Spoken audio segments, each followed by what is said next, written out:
ਅਸੀਂ ਸਾਰੇ ਉੱਪਰ ਵਾਲੇ ਨੂੰ, ਰੱਬ ਨੂੰ ਅਨੇਕਾਂ ਨਾਵਾਂ ਨਾਲ ਯਾਦ ਕਰਦੇ ਹਾਂ, ਪਰ ਸਾਡੇ ਸਾਰਿਆਂ ਦਾ ਧਰਮ ਇੱਕੋ ਹੀ ਹੈ, ਮਜ਼ਹਬ ਇੱਕੋ ਹੀ ਹੈ, ਮੁਹੱਬਤ, ਇਨਸਾਨੀਅਤ। ਜਿਸ ਨੂੰ ਰੱਬ ਦੇ ਨਾਲ ਇਸ਼ਕ ਹੈ ਉਹਨੂੰ ਹਰ ਪਾਸੇ ਰੱਬ ਹੀ ਵਿਖਾਈ ਦਿੰਦਾ ਹੈ। ਨਾ ਕੋਈ ਪਰਾਇਆ ਵਿਖਾਈ ਦਿੰਦਾ ਹੈ, ਨਾ ਕੋਈ ਬੇਗਾਨਾ ਵਿਖਾਈ ਦਿੰਦਾ ਹੈ, ਸਭ ਆਪਣੇ ਵਿਖਾਈ ਦਿੰਦੇ ਨੇ। ਅਵਲ ਹਮਦ ਖੁਦਾਏ ਦਾ ਬਿਰਦ ਕੀਜੇ, ਇਸ਼ਕ ਕੀਤਾ ਸੋ ਜਗ ਦਾ ਮੂਲ ਮੀਆਂ। ਪਹਿਲਾਂ ਆਪ ਹੈ ਰੱਬ ਨੇ ਇਸ਼ਕ ਕੀਤਾ, ਮਾਸ਼ੂਕ ਹੈ ਨਬੀ ਰਸੂਲ ਮੀਆਂ। ਇਸ਼ਕ ਪੀਰ ਫਕੀਰ ਦਾ ਮਰਤਬਾ ਹੈ, ਮਰਦ ਇਸ਼ਕ ਦਾ ਭਲਾ ਰੰਜੂਲ ਮੀਆਂ। ਖਿਲੇ ਬਾਗ ਤਿਨਹਾਂ ਦੇ ਕੁਲੂਬ ਅੰਦਰ, ਜਿਨ੍ਹਾਂ ਕੀਤਾ ਹੈ ਇਸ਼ਕ ਕਬੂਲ ਮੀਆਂ। ਜਿਨ੍ਹਾਂ ਨੂੰ ਇਸ਼ਕ ਹੈ ਰੱਬ ਦੇ ਨਾਲ, ਉਹਨਾਂ ਦੀ ਜ਼ਿੰਦਗੀ ਦੇ ਵਿੱਚ ਕਦੇ ਵੀ ਪਤਝੜ ਨਹੀਂ ਆਉਂਦੀ, ਹਮੇਸ਼ਾ ਬਹਾਰ ਬਣੀ ਰਹਿੰਦੀ ਹੈ, ਹਮੇਸ਼ਾ ਬਹਾਰ ਖੇਡਦੀ ਰਹਿੰਦੀ ਹੈ। ਅੱਜ ਈਦ ਦਾ ਮੁਬਾਰਕ ਦਿਨ ਹੈ, ਤੁਹਾਨੂੰ ਸਾਰਿਆਂ ਨੂੰ ਈਦ ਦੀ ਮੁਬਾਰਕਬਾਦ। ਅਤੇ ਨਾਲ ਹੀ ਅਸੀਂ ਦੁਆ ਕਰਦੇ ਹਾਂ ਕਿ ਤੁਹਾਡੀ ਜ਼ਿੰਦਗੀ ਦੇ ਵਿੱਚ ਵੀ ਹਮੇਸ਼ਾ ਬਹਾਰ ਖੇਡਦੀ ਰਹੇ, ਹਮੇਸ਼ਾ ਬਹਾਰਾਂ ਬਣਦੀਆਂ ਰਹਿਣ ਅਤੇ ਹਮੇਸ਼ਾ ਤੁਹਾਡੇ ਉੱਤੇ ਨਵਾਜ਼ਿਸ਼ ਹੁੰਦੀ ਰਹੇ, ਹਮੇਸ਼ਾ ਤੁਹਾਡੇ ਉੱਤੇ ਇੱਕ ਨਿਆਮਤ ਬਰਸਦੀ ਰਹੇ ਖੁਦਾ ਵੱਲੋਂ। ਇਸ ਈਦ ਦੇ ਮੁਬਾਰਕ ਮੌਕੇ ਦੇ ਉੱਤੇ ਅਸੀਂ ਤੁਹਾਨੂੰ ਇਹ ਦੁਆ ਕਰਦੇ ਹਾਂ। ਸੋ ਮੇਰੇ ਨਾਲ ਮੌਜੂਦ ਨੇ ਸਟੂਡੀਓਜ਼ ਦੇ ਵਿੱਚ ਸ਼੍ਰੀ ਅਨਵਰ ਅੰਮ੍ਰਿਤਸਰੀ ਜੀ। ਮੁਹੰਮਦ ਅਨਵਰ ਅੰਮ੍ਰਿਤਸਰੀ ਇੱਕ ਇਸਲਾਮਿਕ ਸਕਾਲਰ ਨੇ ਜੋ ਸਾਨੂੰ ਅੱਜ ਈਦ ਉਲ ਫਿਤਰ ਬਾਰੇ ਜਾਣਕਾਰੀ ਵੀ ਦੇਣਗੇ ਅਤੇ ਨਾਲ ਹੀ ਤੁਹਾਡੇ ਲਈ ਵੀ ਦੁਆ ਕਰਨਗੇ। ਬਹੁਤ ਬਹੁਤ ਸ਼ੁਕਰੀਆ ਤੁਸੀਂ ਆਏ, ਈਦ ਮੁਬਾਰਕ ਤੁਹਾਨੂੰ। ਸੋ ਅਸੀਂ ਸ਼ੁਰੂਆਤ ਕਰਨਾ ਚਾਹਾਂਗੇ ਕਿ ਮੈਂ ਅਤੇ ਮੇਰੇ ਦਰਸ਼ਕ ਇਹ ਜਾਣਨਾ ਚਾਹੁੰਦੇ ਹਾਂ ਕਿ ਅੱਜ ਦੇ ਦਿਨ ਦਾ ਇਤਿਹਾਸ, ਈਦ ਉਲ ਫਿਤਰ ਦਾ ਇਤਿਹਾਸ ਕੀ ਹੈ, ਕਿਉਂ ਮਨਾਉਂਦੇ ਹਾਂ ਅਸੀਂ ਇਹ ਦਿਨ? ਬਿਸਮਿਲ੍ਲਾਹਿਰ-ਰਹਿਮਾਨਿਰ-ਰਹੀਮ। ਸਭ ਤੋਂ ਪਹਿਲਾਂ ਮੈਂ तमाम देश वासियों ਨੂੰ दूरदर्शन राही ईद उल फितर की मुबारकबाद पेश करता हाँ। जितों तक ईद उल फितर के इतिहास की गल है तो इस्लाम के अंदर दो तरह की ईदां ने। विशेष रूप तो ईद उल फितर, दरअसल ईद उल फितर का जिहड़ा इतिहास है वो इस्लाम धर्म के खास अरकान, जिस विच नमाज दे नाल नाल रोज़े ने, 30 रोज़े मुकम्मल करन तो बाद एक नेमत के तौर पर, एक बदले के तौर पर, एक सिले के तौर पर रब वालों एक बतौर नेमत उन्हें तमाम लोगों नूं जिन्हां ने मुकम्मल महीने के रोज़े मुकम्मल किए उन्हां वास्ते ये ईद उल फितर का त्यौहार है। जिथे तक आपां जे इतिहास की गल करिए तो पैगंबर हज़रत मुहम्मद अरबी सल्लल्लाहु अलैहि वसल्लम की जिहड़ी जिंदगी है उस तो पहलां जिहड़ी कौमां सन वो अपने अपने तरीके नाल, अपने अपने नहज नाल ईद मनाउंदे सन। जब पैगंबर मुहम्मद अरबी सल्लल्लाहु अलैहि वसल्लम का दौर आंदा है, उन्हां लोकां ने देखा कि जब पैगंबर मुहम्मद साहब दुनिया के अंदर तशरीफ ले आए, हज़रत मुहम्मद साहब ने उन्होंने लोगों को पूछा भी तुसी ये जो हर हफ्ते, हर महीने या साल के कुछ खास दिनों के अंदर इकट्ठे होंदे हो, तुसी ये की करते हो? उन्होंने लोगों ने कहा कि असी ईद मनाउने हैं, क्योंकि जो ईद का तर्जमा है जिसनों आप अनुवाद कहने हैं, ईद अरबी का वर्ड है आदा यऊदू ऊदन, एक अजीही चीज़ जो बार बार साडे वाल पलट के आती है, साडे वाल परत के आती है, बार बार साडे वाल लौट के आती है। क्योंकि एक अजीही खुशी जो हर इंसान नूं हर साल किसी न किसी मौके ते पलट के वापस उहदे वाल ही आउंदी है। तो उस मौके ते पैगंबर हज़रत मुहम्मद साहब ने उन्हां लोकां नूं जमा करके कहा कि तुसी जो ईद की शक्ल दे रहे हो, जिस विच मेले की शक्ल हुंदी है, लोग आंदे ने जांदे ने, कोई खा रहा है, कोई पी रहा है, कोई अपना समान वेच रहा है, कि मैं तुहानूं इस ईद तो वधिया कोई ईद ना देवां? उस ज़माने के लोगों ने, सहाबा किराम रज़ी अल्लाह अन्हुम अजमईन ने फरमाया कि ज़रूर दिओ। तो उस मौके ते नबी करीम सल्लल्लाहु अलैहि वसल्लम ने फरमाया कि तुहाडे वास्ते अल्लाह वल्लों दो नेमतां जिसनों आपां ईद उल फितर अते ईद उल अज़हा कहने हाँ, उसनों 2 रकात नमाज अल्लाह के शुकराने वालों 2 रकात नमाज दी गई। सो इस तरह एक इतिहास चलिया पैगंबर हज़रत मुहम्मद सल्लल्लाहु अलैहि वसल्लम दे जीवन तो लैके उन्हां दी जिहड़ी जिंदगी सी उसनूं अज फॉलो करते हुए इस्लाम धर्म के समूह मनण वाले इस ईद उल फितर नूं सैलीब्रेट करते हैं। ਤੁਸੀਂ ਈਦ ਉਲ ਫਿਤਰ, ਈਦ ਉਲ ਅਜ਼ਹਾ ਦੀ ਗੱਲ ਕੀਤੀ ਹੈ। ਈਦ ਉਲ ਨਬੀ ਵੀ ਅਸੀਂ ਮਨਾਉਂਦੇ ਹਾਂ ਅੱਜ ਕੱਲ੍ਹ, 3 ਤਰ੍ਹਾਂ ਦੀ ਈਦ ਹੋ ਜਾਂਦੀ ਹੈ। ਸੋ ਈਦ ਉਲ ਫਿਤਰ ਤੋਂ ਪਹਿਲਾਂ ਤੁਸੀਂ ਰੋਜ਼ਿਆਂ ਦੀ ਗੱਲ ਕੀਤੀ ਹੈ। रोज़े क्यों मनाए जाते हैं? रोज़ियां दा सही मकसद की है, अर्थ की है? रोज़ा शब्द का अर्थ की है? जी, रोज़ा दरअसल एक ऐसा हुक्म है ਰੱਬ ਦਾ ਜਿਸ ਨੂੰ ਆਪਾਂ ਫਾਲੋ ਕਰਕੇ ਜੋ ਸਾਡੇ ਅੰਦਰ ਇੱਕ ਤਕਵਾ ਪਰਹੇਜ਼ਗਾਰੀ ਇਨਸਾਨੀਅਤ ਦੇ ਦੁਨੀਆ ਦੇ ਅੰਦਰ ਜਿਹੜਾ ਆਉਣ ਦਾ ਜਿਹੜਾ ਮਕਸਦ ਹੁੰਦਾ ਹੈ ਉਸ ਨੂੰ ਪ੍ਰੋਪਰ ਬਾਹਰ ਲਿਆਉਣ ਲਈ ਬਾਹਰ ਦੀ ਦੁਨੀਆ ਨੂੰ ਦੱਸਣ ਲਈ ਆਪਣੇ ਅੰਦਰ ਤਕਵਾ ਤੇ ਪਰਹੇਜ਼ਗਾਰੀ ਨੂੰ ਪੈਦਾ ਕਰਨ ਦਾ ਦੂਜਾ ਨਾਂ ਰੋਜ਼ਾ ਹੈ। ਕਿਉਂਕਿ ਰੋਜ਼ਾ ਜਿਹੜਾ ਰੱਖਣਾ ਉਹ ਰੱਬ ਇਹ ਨਹੀਂ ਚਾਹੁੰਦਾ ਕਿ ਮੇਰਾ ਬੰਦਾ ਸਵੇਰ ਸਰਗੀ ਵੇਲੇ ਕੁਝ ਖਾ ਕੇ ਰਾਤ ਤੱਕ ਭੁੱਖਾ ਰਵੇ। ਰੱਬ ਨੂੰ ਮੇਰੇ ਭੁੱਖੇ ਹੋਣ ਨਾਲ ਤੁਹਾਡੇ ਭੁੱਖੇ ਹੋਣ ਨਾਲ ਸਮਾਜ ਦੇ ਭੁੱਖੇ ਹੋਣ ਨਾਲ ਕੋਈ ਮਤਲਬ ਨਹੀਂ। ਮੇਰਾ ਰੱਬ ਇਹ ਚਾਹੁੰਦਾ ਹੈ ਕਿ ਜਿਸ ਤਰ੍ਹਾਂ ਮੈਂ ਆਪਣੀ ਜ਼ਿੰਦਗੀ ਦੇ ਅੰਦਰ ਰੋਜ਼ਾ ਰੱਖਦਾ, ਮੇਰਾ ਰੋਜ਼ਾ ਸਿਰਫ ਖਾਣ ਪੀਣ ਦਾ ਰੋਜ਼ਾ ਨਹੀਂ ਹੋਣਾ ਚਾਹੀਦਾ। ਜਦੋਂ ਮੈਂ ਰੋਜ਼ੇਦਾਰ ਬਣ ਗਿਆ ਮੇਰੇ ਅੱਖ ਦਾ ਵੀ ਰੋਜ਼ਾ, ਮੇਰੇ ਕੰਨ ਦਾ ਵੀ ਰੋਜ਼ਾ, ਮੇਰੇ ਮੂੰਹ ਦਾ ਵੀ ਰੋਜ਼ਾ, ਮੇਰੇ ਸਿਰ ਤੋਂ ਲੈ ਕੇ ਪੈਰ ਤੱਕ ਹਰ ਜਿਸਮ ਦੇ ਹਰ ਅੰਗ ਦਾ ਰੋਜ਼ਾ ਹੁੰਦਾ ਹੈ। ਜੇ ਮੈਂ ਆਪਣੇ ਮੂੰਹ ਦਾ ਰੋਜ਼ਾ ਰੱਖਦਾ ਮੈਂ ਕੋਈ ਕੋੜੀ ਗੱਲ ਨਹੀਂ ਕਰਾਂਗਾ, ਮੈਂ ਕੋਈ ਝੂਠ ਨਹੀਂ ਬੋਲਾਂਗਾ। ਮੇਰੇ ਕੰਨ ਦਾ ਰੋਜ਼ਾ ਮੈਨੂੰ ਇਹ ਦੱਸਦਾ ਹੈ ਕਿ ਮੈਂ ਕੋਈ ਗਲਤ ਗੱਲ ਨਾ ਸੁਣਾਂਗਾ ਨਾ ਸੁਣਾਵਾਂਗਾ। ਮੇਰੇ ਦਿਲ ਦਾ ਰੋਜ਼ਾ ਇਹ ਕਹਿੰਦਾ ਹੈ ਕਿ ਮੈਂ ਕੋਈ ਅਜਿਹੇ ਕਦਮ ਨਹੀਂ ਚੁੱਕਾਂਗਾ ਜਿਸ ਦੇ ਨਾਲ ਇਨਸਾਨੀਅਤ ਨੂੰ, ਮਾਨਵਤਾ ਨੂੰ, ਸਮਾਜ ਨੂੰ, ਦੇਸ਼ ਨੂੰ ਨੁਕਸਾਨ ਪਹੁੰਚੇ। ਇਸੇ ਤਰ੍ਹਾਂ ਪੈਰ ਦਾ ਰੋਜ਼ਾ, ਮੇਰੇ ਪੈਰ ਉਸ ਕਦਮ ਵੱਲ ਨਹੀਂ ਜਾਣਗੇ, ਉਸ ਜਗ੍ਹਾ ਵੱਲ ਨਹੀਂ ਜਾਣਗੇ ਜੋ ਮੇਰੀ ਰੱਬ ਦੇ ਰਜ਼ਾ ਦੇ ਖਿਲਾਫ ਹੈ। ਸੋ ਰੋਜ਼ੇ ਦਾ ਮਤਲਬ ਭੁੱਖਾ ਹੋਣਾ ਬਿਲਕੁਲ ਨਹੀਂ। ਰੋਜ਼ੇ ਦਾ ਮਤਲਬ ਸਿਰਫ ਇਹੀ ਹੈ ਕਿ ਜਿਸ ਤਰ੍ਹਾਂ ਮੇਰੇ ਅੰਦਰ ਤਕਵਾ ਪਰਹੇਜ਼ਗਾਰੀ ਜੋ ਮੈਂ 11 ਮਹੀਨਿਆਂ ਦੇ ਅੰਦਰ ਆਪਣੇ ਰੱਬ ਦੀ ਰਜ਼ਾ ਤੋਂ ਹਟ ਕੇ, ਉਸ ਦੀ ਇਬਾਦਤ ਤੋਂ ਹਟ ਕੇ, ਉਸ ਦੀ ਬੰਦਗੀ ਤੋਂ ਹਟ ਕੇ ਜੋ ਮੈਂ ਗੁਨਾਹ ਕੀਤੇ ਨੇ, ਜੋ ਮੈਂ ਪਾਪ ਕੀਤੇ ਨੇ, ਮੈਂ ਇਸ ਮਹੀਨੇ ਦੇ ਅੰਦਰ ਰੋਜ਼ਾ ਰੱਖ ਕੇ ਉਸ ਦੇ ਆਦੇਸ਼ ਨੂੰ ਫਾਲੋ ਕਰਦੇ ਹੋਏ ਆਪਣੀ ਜ਼ਿੰਦਗੀ ਨੂੰ ਐਸਾ ਸੰਵਾਰੂੰਗਾ ਕਿ ਮੈਂ ਸਮਾਜ ਲਈ ਇੱਕ ਨਮੂਨਾ ਬਣ ਕੇ, ਦੇਸ਼ ਲਈ ਇੱਕ ਨਮੂਨਾ ਬਣ ਕੇ ਉਹਨਾਂ ਦੇ ਸਾਹਮਣੇ ਆਵਾਂ। ਸੋ ਮੇਰੇ ਅੰਦਰ ਤਕਵਾ, ਤਹਾਰਤ, ਪਰਹੇਜ਼ਗਾਰੀ ਤਮਾਮ ਚੀਜ਼ਾਂ ਪੈਦਾ ਹੋਣ। ਜੀ, ਔਰ ਜਿਸ ਤਰ੍ਹਾਂ ਮੈਂ ਹਾਂ, ਮੇਰੇ ਨਾਲ ਮੇਰੇ ਹੋਰ ਵੀ ਕਈ ਐਸੇ ਮਿੱਤਰ ਨੇ ਜੋ ਇਮੋਸ਼ਨਲ ਹੋ ਜਾਂਦੇ ਨੇ, ਭਾਵੁਕ ਹੋ ਜਾਂਦੇ ਨੇ, ਕਿਉਂਕਿ ਆਪਣੇ ਭਾਰਤ ਦੀ ਵਿਲੱਖਣਤਾ ਨੂੰ ਦੇਖ ਕੇ। ਮੇਰੇ ਭਾਰਤ ਦੇ ਵਿੱਚ ਹਰ ਧਰਮ ਹੈ ਜੀ, ਅਸੀਂ ਹਰ ਧਰਮ ਦਾ ਤਿਉਹਾਰ ਮਨਾਉਂਦੇ ਹਾਂ, ਅਸੀਂ ਗੁਰਪੁਰਬ ਮਨਾਉਂਦੇ ਹਾਂ, ਅਸੀਂ ਦੀਵਾਲੀ ਮਨਾਉਂਦੇ ਹਾਂ, ਅਸੀਂ ਈਦ ਮਨਾਉਂਦੇ ਹਾਂ, ਸਭ ਮਿਲ ਜੁਲ ਕੇ ਮਨਾਉਂਦੇ ਹਾਂ। ਤੇ ਇਹ ਚੀਜ਼ਾਂ ਮੈਨੂੰ ਭਾਵਨਾਵਾਂ ਵੱਲ ਲੈ ਜਾਂਦੀਆਂ ਨੇ। ਕਈ ਵਾਰ ਮੇਰੀ ਜ਼ੁਬਾਨ, ਮੇਰੇ ਸ਼ਬਦ ਮੇਰਾ ਸਾਥ ਨਹੀਂ ਦਿੰਦੇ, ਤਾਂ ਕਈ ਵਾਰ ਲੱਗਦਾ ਕਿ ਸ਼ਾਇਦ ਮੈਂ ਪ੍ਰੋਫੈਸ਼ਨਲ ਨਹੀਂ ਰਿਹਾ, ਮੈਂ ਕਨਫਿਊਜ਼ ਹੋ ਗਿਆ। ਕਈ ਵਾਰ ਇਹ ਲੱਗਦਾ ਪ੍ਰੋਗਰਾਮ ਕਰਦੇ ਹੋਏ, ਪਰ ਨਹੀਂ, ਸੱਚ ਇਹ ਨਹੀਂ ਹੈ। ਮੈਂ ਪ੍ਰੋਫੈਸ਼ਨਲ ਵੀ ਹਾਂ, ਮੈਂ ਕਨਫਿਊਜ਼ ਨਹੀਂ ਹਾਂ, ਪਰ ਭਾਵਨਾਵਾਂ ਆ ਜਾਂਦੀਆਂ ਨੇ। ਹਰ ਇੱਕ ਇਨਸਾਨ ਨਾਲ ਇਹ ਹੁੰਦਾ ਹੈ। ਭਾਵਨਾਵਾਂ ਇਹ ਨੇ ਕਿਉਂਕਿ ਇਹ ਸੰਸਾਰ ਭਾਵਨਾਵਾਂ ਦਾ ਸਾਗਰ ਹੈ। ਇਸ ਭਾਵਨਾ ਦੇ ਵਿੱਚ ਜਦੋਂ ਅਸੀਂ ਈਦ ਨੂੰ ਮਨਾਉਂਦੇ ਹਾਂ, ਇਹਦੇ ਪਿੱਛੇ ਜਿਹੜੀ ਭਾਵਨਾ ਹੈ, ਜਦੋਂ ਤੁਸੀਂ ਇਨਸਾਨੀਅਤ ਦੀ ਗੱਲ ਕੀਤੀ, ਮੁਹੱਬਤ ਦੀ ਗੱਲ ਕੀਤੀ ਹੈ, ਇਹ ਮੁਹੱਬਤ, ਇਹ ਇਨਸਾਨੀਅਤ ਕਿੱਦਾਂ ਪੈਦਾ ਹੋਏਗੀ ਜਦੋਂ ਅਸੀਂ ਰੋਜ਼ਾ ਰੱਖਾਂਗੇ ਤੇ ਈਦ ਵੱਲ ਵੱਧਦੇ ਹਾਂ। ਇਹ ਸਫ਼ਰ ਜ਼ਰਾ ਦੱਸੋ, ਕਿਉਂਕਿ 30 ਦਿਨਾਂ ਦਾ ਬੜਾ ਲੰਮਾ ਸਫ਼ਰ ਹੈ। ਜੀ ਬਿਲਕੁਲ, ਇਨਸਾਨੀਅਤ ਦੀ ਗੱਲ ਇਸ ਤਰ੍ਹਾਂ ਹੈ ਕਿ ਜੋ ਰੋਜ਼ੇ ਦਾ ਦੂਜਾ ਮਕਸਦ, ਜਿੱਦਾਂ ਕਿ ਮੈਂ ਪਹਿਲਾਂ ਦੱਸਿਆ ਵੀ ਭੁੱਖਾ ਰੱਖਣਾ ਰੱਬ ਨੂੰ ਮਕਸਦ ਨਹੀਂ। ਦੂਜਾ ਮਕਸਦ ਇਹ ਹੈ ਕਿ ਜਿਸ ਤਰ੍ਹਾਂ ਆਪਾਂ ਈਦ ਨੂੰ ਸੈਲੀਬ੍ਰੇਟ ਕਰ ਰਹੇ ਹਾਂ ਅੱਜ ਦੇ ਵਿਸ਼ੇਸ਼ ਦਿਨ 'ਤੇ, ਇੱਕ ਸਾਡੇ ਰੱਬ ਦਾ ਹੁਕਮ ਹੈ ਕਿ ਤੁਸੀਂ ਜਦ ਈਦ ਦੀ ਨਮਾਜ਼ ਅਦਾ ਕਰਨ ਜਾ ਰਹੇ ਹੋ ਉਸ ਤੋਂ ਪਹਿਲਾਂ ਸਦਕਾ ਫਿਤਰ ਅਦਾ ਕਰੋ। ਸਦਕਾ ਫਿਤਰ ਇੱਕ ਖਾਸ ਰਕਮ ਹੁੰਦੀ ਹੈ ਜੋ ਅਨਾਜ ਦੇ ਹਿਸਾਬ ਨਾਲ ਇੱਕ ਪਰਸਨ ਉੱਤੇ, ਫੋਰ ਐਗਜ਼ਾਮਪਲ 70 ਰੁਪਏ ਇੱਕ ਪਰਸਨ ਨੂੰ ਦੇਣਾ ਹੁੰਦਾ। ਘਰ 'ਚ 4 ਜੀ ਨੇ ਤਾਂ ਉਹਨਾਂ 4 ਜੀਆਂ ਦੇ 70 ਜੋੜ ਕੇ ਤੁਸੀਂ ਕਿਹਨੂੰ ਦਿਓਗੇ?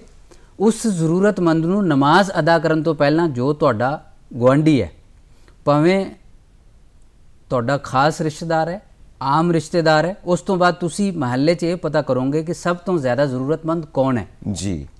ਕਿਉਂਕਿ ਈਦ ਦਾ ਜਿਹੜਾ ਮਕਸਦ ਹੈ ਨਾ, ਉਹ ਹਮਦਰਦੀ ਦੇ ਨਾਲ ਗਮਗੁਸਾਰੀ, ਇਨਸਾਨੀਅਤ ਦੇ ਜਜ਼ਬੇ ਨੂੰ ਬਰਕਰਾਰ ਰੱਖਦੇ ਹੋਏ ਮੁਸਾਵਾਤ, ਇਟ ਮੀਨਸ ਇਕੁਅਲਿਟੀ, ਬਰਾਬਰੀ ਦਾ ਜਿਹੜਾ ਸਬਕ ਹੈ ਨਾ, ਜੋ ਉਹਦਾ ਦਰਸ ਹੈ, ਉਹ ਬਹੁਤ ਵਿਸ਼ੇਸ਼ ਹੈ। ਕਿਉਂਕਿ ਜਦ ਆਪਾਂ ਈਦ ਦੀ ਨਮਾਜ਼ ਅਦਾ ਕਰਨ ਜਾ ਰਹੇ ਹਾਂ ਤੇ ਸਾਨੂੰ ਇਹ ਲੱਗਦਾ ਕਿ ਮੈਂ ਬਿਲਕੁਲ ਤਿਆਰ ਸ਼ਿਆਰ ਹੋ ਕੇ ਅੱਜ ਰੱਬ ਦੀ ਰਜ਼ਾ ਨਾਲ 2 ਰਕਾਤ ਨਮਾਜ਼ ਅਦਾ ਕਰਨ ਜਾ ਰਹੇ ਹਾਂ। ਪਰ ਕੁਝ ਅਜਿਹੇ ਲੋਕ ਵੀ ਹਨ ਜਿਨ੍ਹਾਂ ਨੂੰ ਵਧੀਆ ਕੱਪੜਾ ਮੈਸਰ ਨਹੀਂ, ਨਵਾਂ ਕੱਪੜਾ ਮੈਸਰ ਨਹੀਂ, ਈਦ ਦੀ ਜਿਹੜੀ ਸ਼ੀਰਨੀ ਹੈ, ਮਿਠਾਸ ਹੈ, ਉਹ ਖਾਣ ਨੂੰ ਮੈਸਰ ਨਹੀਂ। ਉਹਨਾਂ ਲੋਕਾਂ ਦਾ ਕੌਣ ਖਿਆਲ ਰੱਖੇਗਾ?